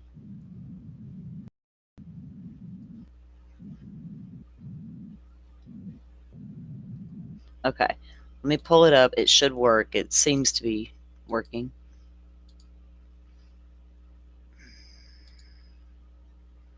Okay.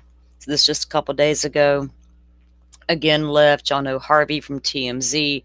Right. Mark Garagos, attorney out of Los Angeles. From way, way back in the day. Okay. Is that at least one other suspect, it's not necessarily in connection to the murder, it's in connection to dismembering the body. And I think this all has to do with a mysterious trip to Santa Barbara in the middle of the night. So he doesn't think the person of interest helped commit the murder, but the dismemberment. Okay. And then it's tied to this Santa Barbara trip that we're getting ready to hear about. Last spring. And I got details. What do you got? Okay, so not only that, but you know how we've almost got whiplash on this story from, I think you were the one who had said that all of your sources had dried up like very, very early on this. And you were actually quite surprised. Not anymore. And the reason for that, by the way, my surmise, wild speculation. They not only got the records that support your what you were saying is 100% that he took a trip to Santa Barbara County, but they now also, and you may have reported this. I'm not in the weeds on the TMZ feed, but they've got his social media and have tied up social media with some of the trips, and they've got cell phone records that they have poured over, and they have triangulated this to the point where it's eerie. I saw this 10 years ago in another murder case that I had. Eerie. That was kind of the way I would describe it when I broke down Brian Koberger's PCA, when everybody and their brother was screaming at me how it made no sense. Like, it fucking has to, man, or we got nothing. Hold on. Turn off the noise. Let me break down this 150 page, I'm exaggerating, 150 pages of bullshit and one lie. And you write down on one column each time this car is spotted on a camera and the time. And in the right hand column, write down what time they claim a cell phone ping is happening and where it's happening. Does it match where a camera sees the car? Well, holy shit, it does. Wonder how well that'll hold up in court. Until the phone went offline. Apparently pretty well, because Koberger signed off on that shit. He's like, whoa. But when it was in the infancy stages, they've got a chart at LAPD that you would not believe. They've got this thing down to a timeline that's almost by the minutes triangulated to the location, if you can believe that. And it's not just one source. When I say triangulated, it's media, social media, cell phone, Tesla, other, and all I'll say is other kind of GPS tracking. Other kind of GPS tracking. So in Florida, we know without a doubt, in court documents, Florida stuck tracking devices on the cars of Jennifer Soto and Stefan Stearns before they arrested Stefan Stearns. So what did they do over here in David's case, you reckon? They slapped the GPS monitor on somebody's vehicle. I hope so, anyway. Now, according to Garagos, all their work, data, is going to show this phone, these social media posts, these Tesla data, all are lining up. This person was here, here, here, and here. What were they doing here, here, and here? That's what we need to know. Well, can we see what they're doing on camera? Once this Tesla, did they drive the Tesla out to Santa Barbara? What does it see? I don't have a Tesla. Can it see me get out and walk to the front? Get something out of the front? What all can it see me do? Apparently a whole hell of a lot. Invasive and shit. Invasive ass car made by that one man. Devices, if you will. And it's really, he wants me to pay him to verify myself, and I won't do it ever. Used to joke, or my father used to joke, LAPD is lost and presumed destroyed.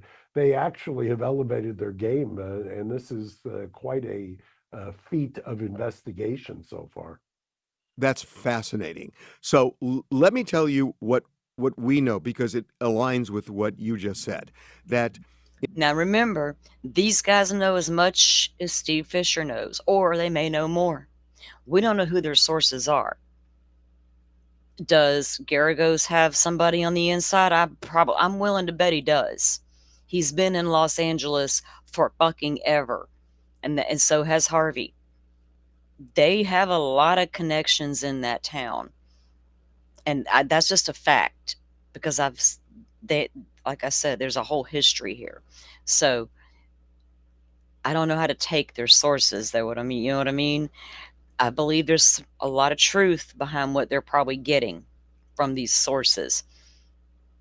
Now everybody got all mad and butthurt at the Dateline, got some source leaked information in the Kohberger. Well, it's the same thing right here.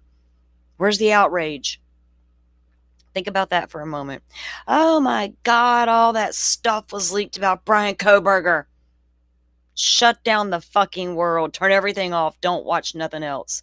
Something bad might be said, and God darn it, his rights will be violated. Hell, we're here for this shit. In the spring, David took a trip to a very remote area of Santa Barbara County in the middle of the night and spent several hours there. We have also been told, yes, there is another suspect, but the suspect is somebody they believe helped him dismember the body, because what we were told by multiple sources is they believe that more than one person dismembered the body. Now, I don't think they can conclude that just by looking at it. I mean, look, Jeffrey Dahmer dismembered a body. No shit. I don't know if I could have made it through this case without him telling me that. Well, we can't tell by the way it was cut up if there was one or two people. They may have used different methods. Dude, what the hell? Completely, and he did it alone. So there's some reason they're saying he had help, and it's not just the way the body was cut up. So here's my theory, and I've got a little bit of evidence on this too, but my theory is that they may have done this in Santa Barbara County, and the reason there may be another suspect is that, yes, there's cell phone data, but I think more important, there might be Tesla video. Remember, Tesla has cameras on the car, and the LAPD, we're told, has gained access to that data and clearly that video. What if there is video of not just David in the car, but a second person in the car? And then the question... So there should be. If two people... So, Caroline, to answer your question, I don't know if the Tesla was driven out to Santa Barbara, but it appears that it was. What we don't know is, was she in the car when they arrived at this particular trip? Or was she already out there and they went out there to dismember and freeze? I don't know. Or did they take her out there once this happened? When was this trip? Because they're saying her last time of being even known alive was back in the spring. So was this trip to Santa Barbara back in the spring? And was it in that Tesla? And if it was in the Tesla, then it's going to see that, from what we've been told about these Teslas, it's going to show who was in that car. Both passengers, the passenger and the driver. Now, is that the same person Fisher claims he can see moving the Tesla? Is that the same person possibly that took the trip out to Santa Barbara with good old David? Those of you who stalked his social media, does he appear to have a best friend? Y'all get busy. Do they have any evidence the body was possibly dismembered there? I'm going to tell you something, and I cannot be more specific, but there was an offhanded comment made to me by somebody connected to all of this about... An offhanded comment made by somebody connected to all this. I pay attention to what they say. They think they're getting one passed on me. No. Keep talking. Y'all like to talk, and I've been listening. Now I got questions about who that person is, given what you were told. Possibly hiding the body there. I mean, just the words hiding the body. And it was posed kind of as a hypothetical, but it's somebody with some knowledge. And so what I'm thinking is that I don't think they took Celeste to Santa Barbara County and killed her, if that's indeed what happened to Celeste. Whatever happened probably happened somewhere else, maybe in LA, and that the body was taken to Santa Barbara County, and maybe the body was dismembered there. Now, what I can't answer is how does it then end up in his trunk? And that I can't figure out back in Los Angeles. But that Santa Barbara trip is the key to this case, Mark. I'm telling you, I've been on the phone personally on this one. Why is it key? There has to be a reason why. It's people go on little trips, people drive. I hear LA's a hell of a commute. Why do you go? I don't know why somebody would go out to Santa Barbara, but why is it key? The date. Can we get the date on when this supposed trip took place? Was that really in the spring when there was the last true known sighting of this child? And then was she frozen in the spring after dismemberment and kept that way until removed from a freezer and placed in a frunk and parked in a Hollywood Hills? And did the person who did that think that the authorities were going to be stunned that a child was just found in that condition in a trunk of a car in the Hollywood Hills and not ask questions? What? And it was registered to him? What in the hell? Or thank God for stupid criminals. I hope that all your mistakes get you caught, but apparently they didn't make enough mistakes just to all outright get caught. It's going to leave you enough breadcrumbs to tell you it could have been me, but now you go catch me if you can. The hell? And that Santa Barbara trip is the key. Yeah, and by the way, the whiplash that I've talked about in terms of the reporting on this as well, that whiplash also had to do with, at first, they weren't even sure that it was dismembered because of the degradation. Now, what he just said, they weren't even sure if it was dismembered. Now, I listened to, I think it was Joe Scott one night discussing that, the potential of that. And he said what I knew, and the reason I know it is from years of watching crime cases and like forensic files and the different things. Because we had first been told it was so badly decomposed. Now we're hearing frozen for the most part. So which was it? But we heard badly decomposed. So when you think of it in that nature, the body is going to break down and fall apart.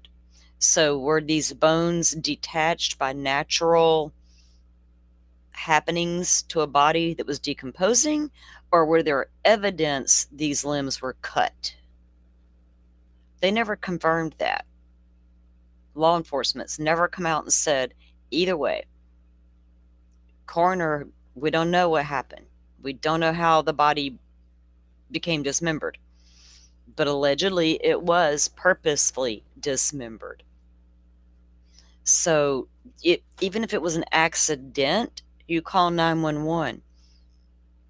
Even a drug overdose, you call 911. You got a minor child in your home now, and you're a contributor to the delinquency of a minor if you got a drug. Oh boy, now we got a problem. You should have thought about that before you did what you just did with a minor child. What are the consequences of my actions if something goes awry? Didn't think about that part? Well, too bad. Fucking suck it up and call 911. None of that happened. We don't know what happened in that house.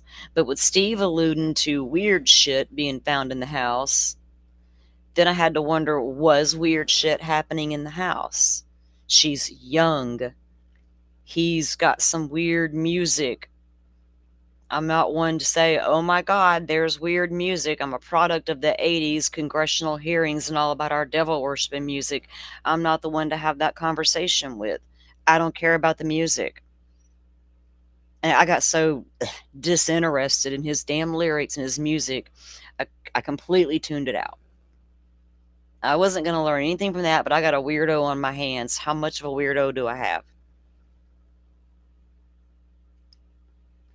So I waited, to try to get something. Law enforcement's not give us anything on this case, and that's wild for us to wrap our heads around, that it's been this long. You found this child in this state who was reported missing, and what the heck's happening? Why does it appear like it takes forever to make arrests in some of these cases? And it's so hard to get the evidence, like DNA. I was just reviewing a case over the weekend. It's an old case, and I can never get these two people out of my mind. Bill and Peggy Stevenson from Kentucky. They're one of those cases that sit right there next to Tiffany Daniels. They're probably never going to get put to rest.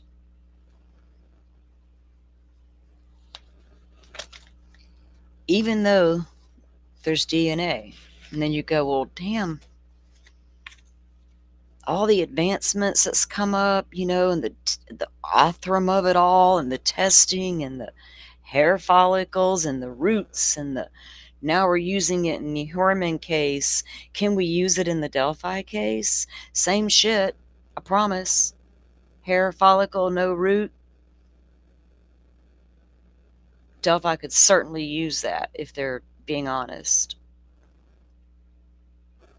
We got a DNA profile in Bill and Peggy's case, but not good enough for IgG. But good enough to run through CODIS and never get a hit.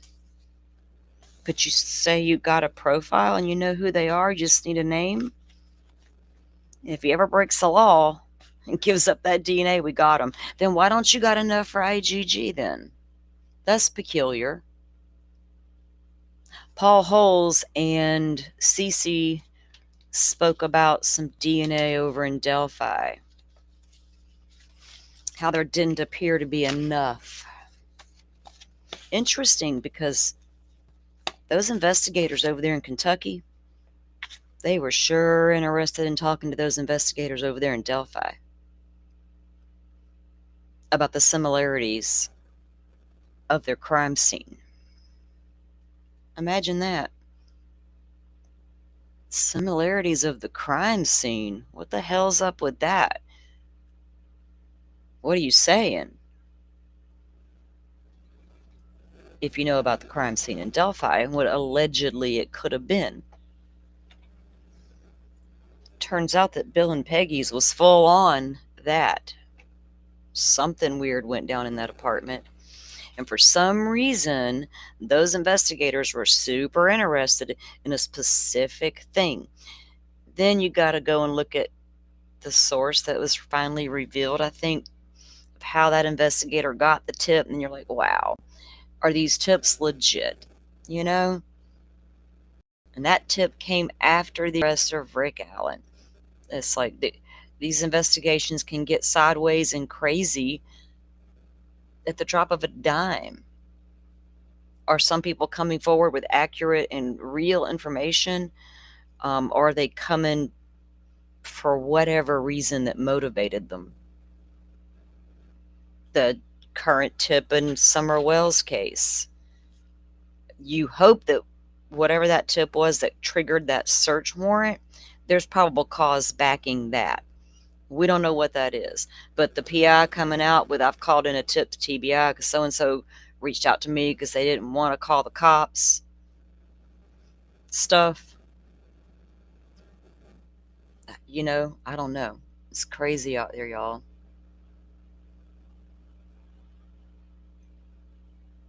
Oh, Carolina, no way. He shouldn't have seen the light of day after what he did to that little baby girl. That was horrendous. He was so hardcore. 10 weeks old. So if y'all are, a lot of my listeners are familiar with Manuel and Jake Harrow and how he just pled guilty to killing his child and how he beat his 10-week-old daughter before that. What is she, 9 now? 9 or 10? Or maybe another, took a couple years off. I want to think she was around 9 now. But That child does not have, a normal life. She has to be cared for. She is completely handicapped, and she wasn't like that at 10 weeks old when he decided to beat her. And yeah, they just let him come right back out to society and continue to have children. Like, what? You commit such serious crimes against children, we really start, hey, we have death penalties across the country. Hell, we're using the firing squad. Are we going to continue to allow adults to have children to do whatever the fuck they want to with until somebody finds out and stops them? Or should we take immediate action for people like that, right? You don't get to have no more babies. Well, let's fix that before you get out of here. You know what I mean? Do we have that much power? Is that taking away his rights? You know, if we take away your ability to have children because you are a pedophile or you are a severely beat children, harm children, make sure you register and don't go around kids, okay? A few years later, person's arrested, 5 kids living in the home. We just had a case recently.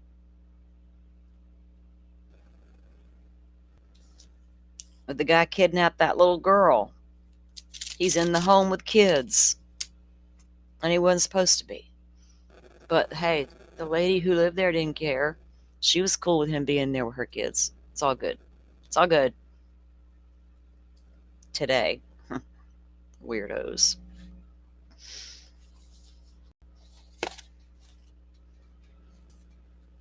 Alright, so I don't know what's going to happen with the little Miss Morgan Geyser.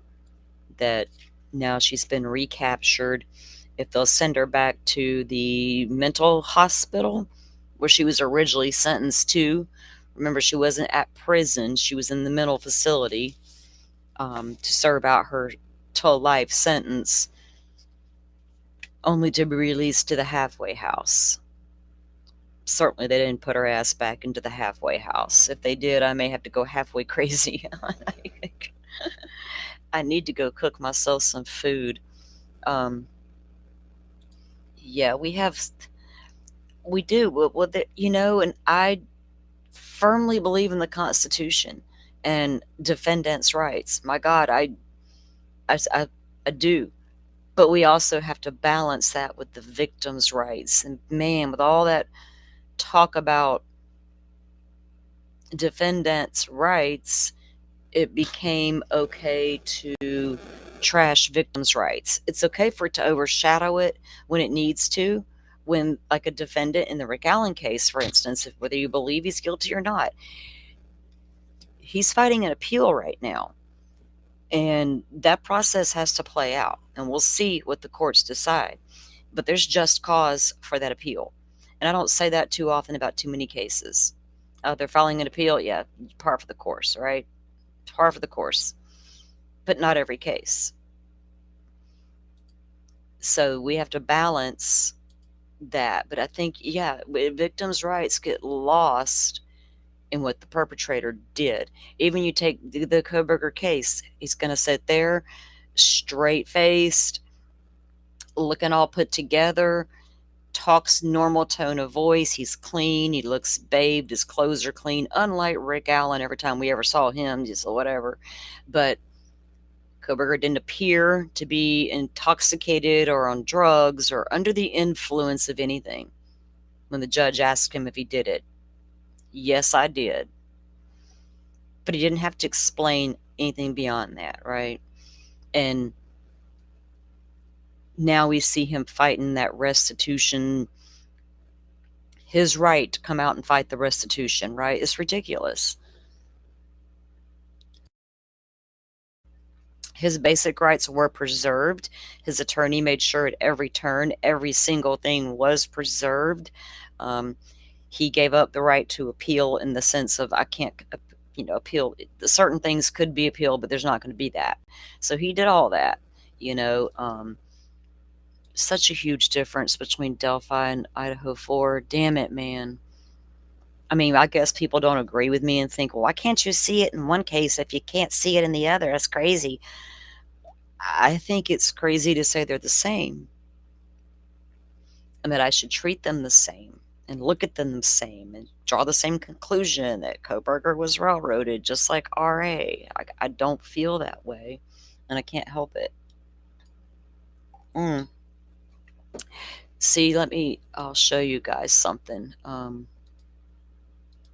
This is one thing I do appreciate about them. So if you go here to the Idaho Cases of Interest page, look, Lori Vallow, she's right there because she's got her big ass appeal happening in the state of Idaho.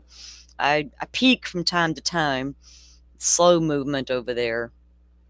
Slow movement. There was an interesting document that I read a while back. I was like, what? Anyway, I don't want to don't go down that crazy train. All right. I don't like to ride on the long black train, and that's where you'll go if you jump on that one. So look, they got Stacy Wandra now, and Brian Koberger is under Wandra. So that's the good thing about the Idaho docket. And so I have it pinned in my Discord so I can easily get to it and navigate through it. In Wandra's case, all of his documents are here.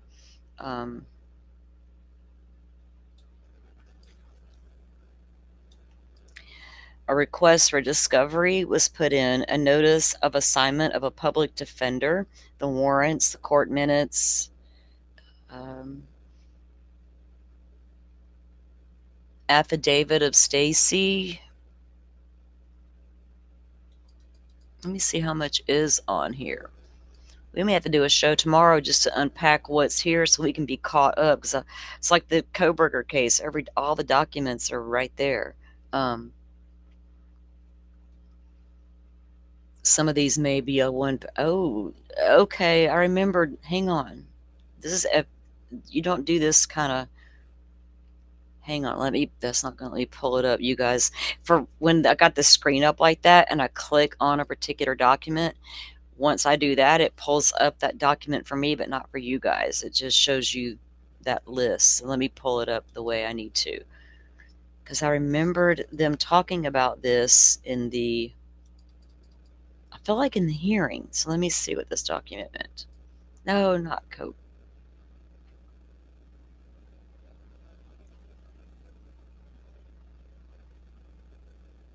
What is this? Hold on a minute.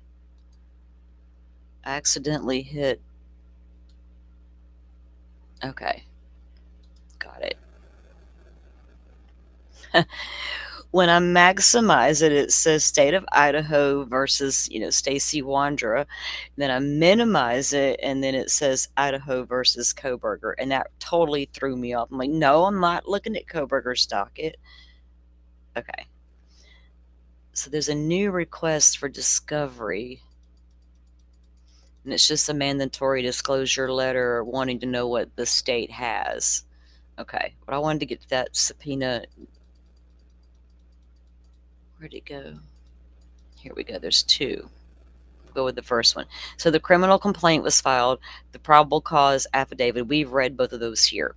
There's motion to disqualify the judge. So Rachel, remember we had a brief conversation about that, hearing chatter about that. So there is a motion to disqualify a judge. Let's see what that document says. Does it pertain to now? What is he talking about? Get rid of his judge. Okay. In the District Court of the 3rd Judicial District of the State of Idaho in and for the County of Payette, Stacy Wandra. Comes now, Michael Duke, Payette County Prosecuting Attorney, moves the court for its order disqualifying the Honorable Judge L. Jackson from pending over this action without cause. Why would the prosecution do that? That's odd. I don't know what's up with this judge. What's this judge's name? It ain't like that one judge in Delphi that one time. I want to be recusing myself. I'm scared.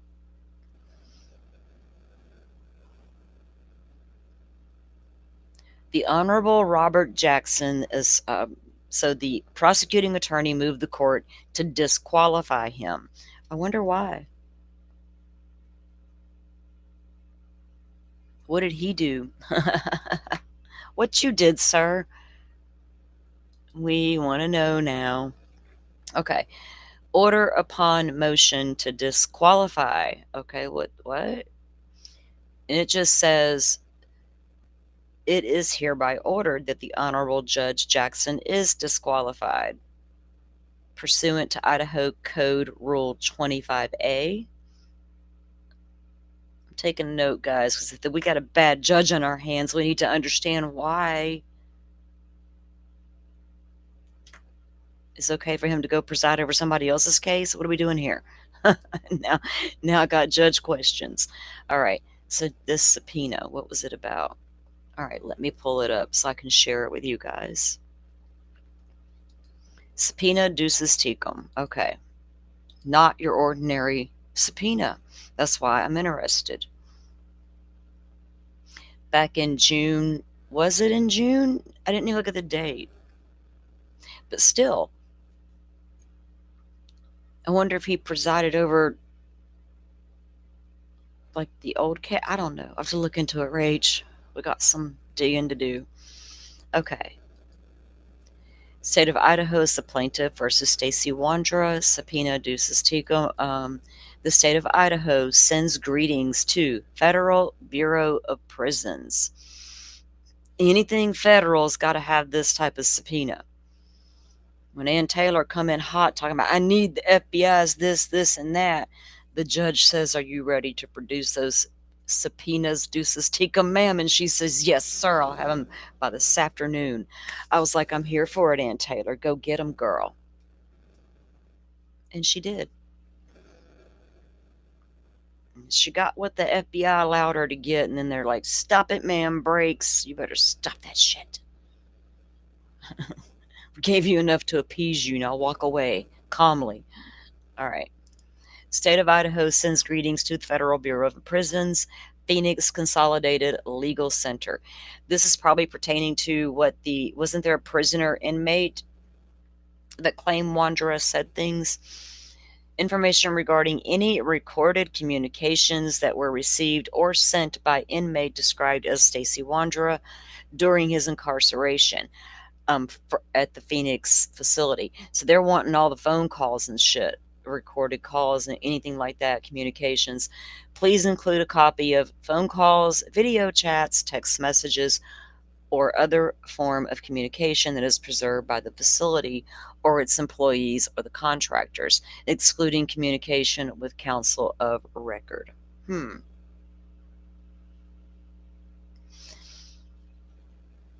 Yes, Rach, I think it was, but it wasn't released until he got arrested, right? Information regarding Stacy Wandra, including disciplinary notes and any records that were kept regarding the individual. So he was in a federal prison, including but not limited to medical behavior. And was he kind of like Florida's federal prison? That one one guy just got out of. What's that guy on TV? Todd Grizzly, whatever the hell his name is. He was here serving his federal prison sentence. There was a big crowd down there when he got out, and he snuck out the back fucking way. I'm sitting at home watching these nuts on Facebook, waiting on this guy to come out, and he went the other way. Duh. Jesus. Okay, but he has come back to speak and to help another inmate that got released. Something like that. I don't know. When them feel good, look what I'm doing now for the inmate stories. Hopefully it was more than that. We'll see. If the person he's helping reform themselves. Oh my God. My mixed feelings are all over the place when it comes to stuff like that. Information regarding any of the recorded communications from the time he was there up until July 17th of 2025. So from July 2nd through July 17th at the Phoenix facility where he was incarcerated during that time. Okay. Please include a copy of the phone calls, the chats, the messages, and all communications preserved by the facility or its employees, contractors, excluding any communication with counsel of record. Of course, they can't get his counsel. Well, they're not supposed to record all that, but he wasn't in Westville prison, so he was probably okay. Certified copies of the documents and or copies of the recordings can be mailed to, and they give the information about the prosecutor and the date. So they're requesting that from the federal prison. There's another one that they had up from also. I wonder what that one was for.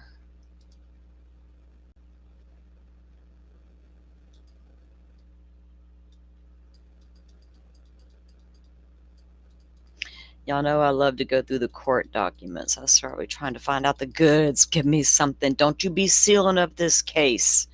Damn it, Idaho. Because then we got to wait way too long to get you to unseal them.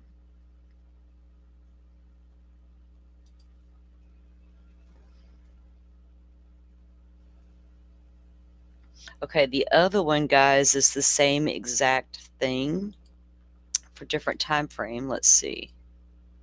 Federal prison warrant. Okay. Federal prison Phoenix consolidated. Okay. Information regarding any recorded communications that were received, including incarcerations while at FCC Tucson from June 10th through the present date. And then again, it's all the communications and stuff like that. So I wonder who all he was in communication with during that time. Like people he corresponded with or talked to on the daily. Like, I don't know, did he have family and friends, or did he get a pen pal? Y'all know there's them jailhouse pen pals. They don't care what you did, they'll still be your pen pal. I watched that show once or twice. What's that? Love After Lockup or something like that. I'm floored. I'm like, I feel icky watching this weird shit. With like, person, don't do that. What's wrong with you? I wish you felt better about yourself that you weren't doing that. I felt some kind of way about watching that stuff. I'm like, no. Ugh. But you got to know what goes on in the real world, or otherwise you're walking around in this marshmallow cloud, and one day your little bubble's going to get burst, and it's really going to devastate the shit out of you. That's the way I roll. I expect the worst, but have the best hope for the best outcome. But I'm prepared for the bad stuff to go down. I got a plan, usually, for when it happens.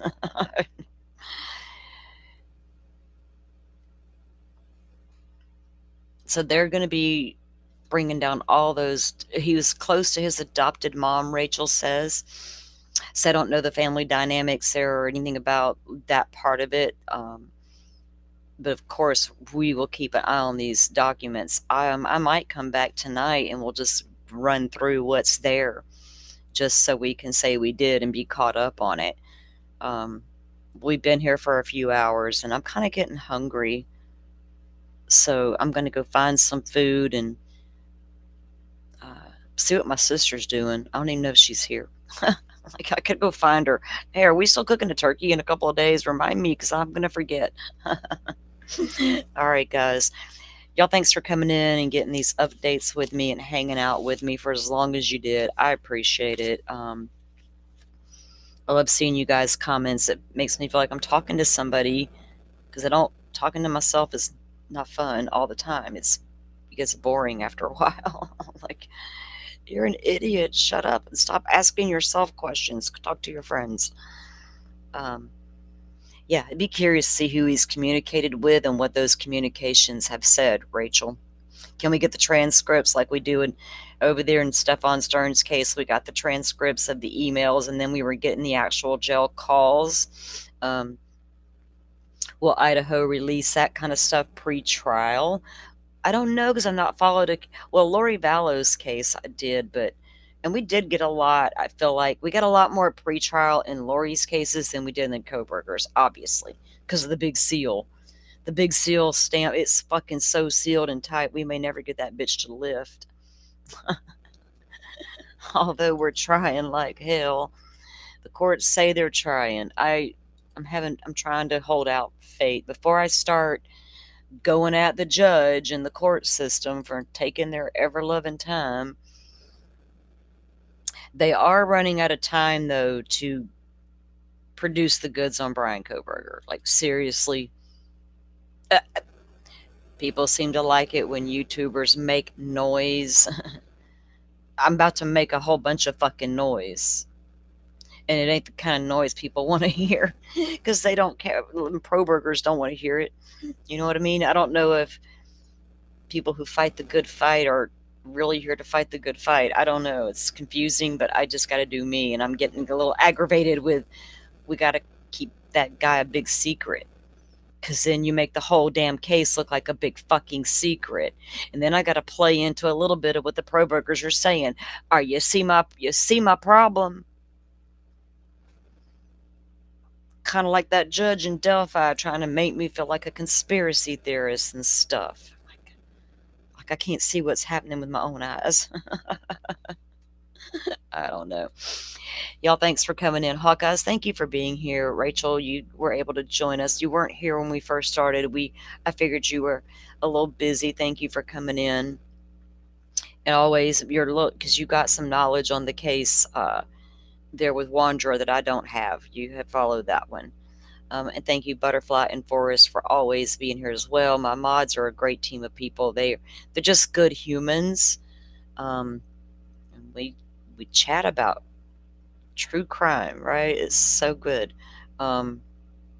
Keeping each other informed on what something that's happening we're good about doing that.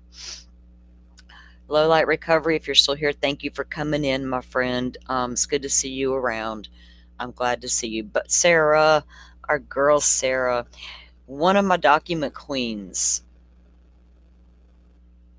Sarah sent me a document, and she said, I will send you my document, without my watermark. I'm like, either way, because I don't mind. I absolutely will say, this is where I got this, right? Kind of thing. But I appreciated her for even saying that. Because I get why people put a watermark, but sometimes it feels a little ugh. And she's like, hey, I can, and it was like, I'm good. I can use what you had. You get some court minutes from a Brian Kohberger sealed hearing. And she did it through a FOIA request. And I appreciate that. And I have reviewed it, but not all the way through.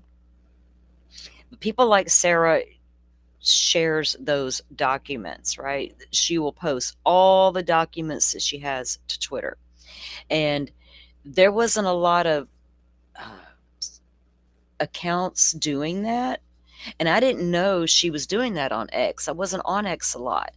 I was doing the same thing on Twitter, on TikTok. Like, before I made this channel, I did a TikTok account. But I researched what TikTok was doing. I'm like, what are these people going to TikTok for? What's so big about this TikTok shit?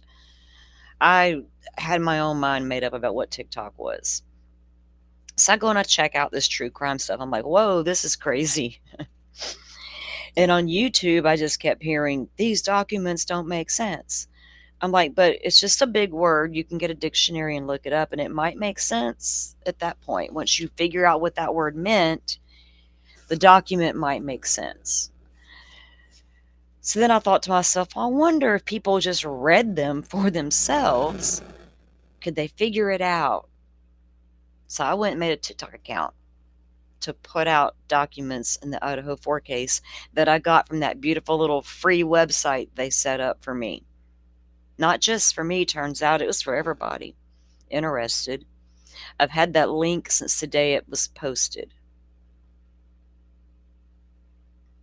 I've never missed one Brian Kohberger document. But I realized there were people who didn't even know that link was out there. And when I began posting those TikToks, I started getting DMs from other big account TikTokers. Hey, where'd you get that document? Do you mind? No, I don't mind. Please share the fucking document. As sealed as it may be and confusing as it may be, hopefully people can use their logic, not pay attention to the rumors you guys are out here spreading. Lord, you're running amok. So it's important.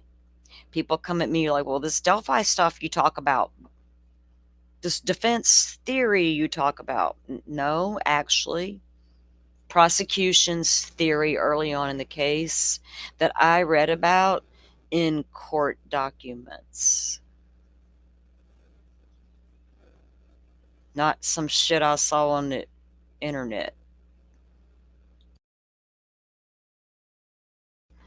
Turns out a lot of that shit on the internet was right. Holy cow. Go down that rabbit hole and you're like, whoa, there's something to this information. You go down that same rabbit hole in the Koberger case. And you're like, where's the information? Not court document wise, but rumor mill wise. It was all panning out in the Delphi, but where was it in the Koberger case? There's no comparison, no parallel. You know what I'm saying? It's just weird how this space moves. I appreciate the people who come out, put out documents, share the documents, share information with each other. Because I don't feel like it's a dog-eat-dog world that I should be in competition with people. I don't get up in the morning and wonder who's going live today. What time are they going live? It doesn't cross my mind. What crosses my mind is, am I going to feel like going live by 10 a.m.? Am I going to have enough time to get a pot of coffee down, feed this cat, tidy up my house from whatever I did late last night, get something to eat so I won't get hangry? Like, my thoughts are there. Do I got my content ready? Am I put together? Whatever. Not other stuff. It's weird to me. And I like having a good discussion with people, so I don't mind even if another creator wants to come over and have a discussion. You know what I mean? I love that kind of stuff. So I love that you guys come in and hang out for all the things. And you guys appreciate the documents and stuff as well that come out. Lowlight, you went to order groceries and order a pizza instead. Are you like me? My God. I almost did that last night. I came so close to ordering food, and I'm like, girl, quit being lazy. The kitchen's right there. It's literally right there. So, yeah, my head prevailed over that one. We'll see how the day progresses. All right, guys. Thank y'all for coming in. I appreciate it. Y'all have a good evening. Rest of your day. Be safe on the YouTube streets. Maybe I'll pop back in tonight and we'll catch up on those documents. But if not, I will probably see you in the morning. Trying to get back on a decent little schedule when my internet permits. All right, guys. Until then, y'all know what to do out there. Wear them caution vests and reflectors and all the things. Thank you.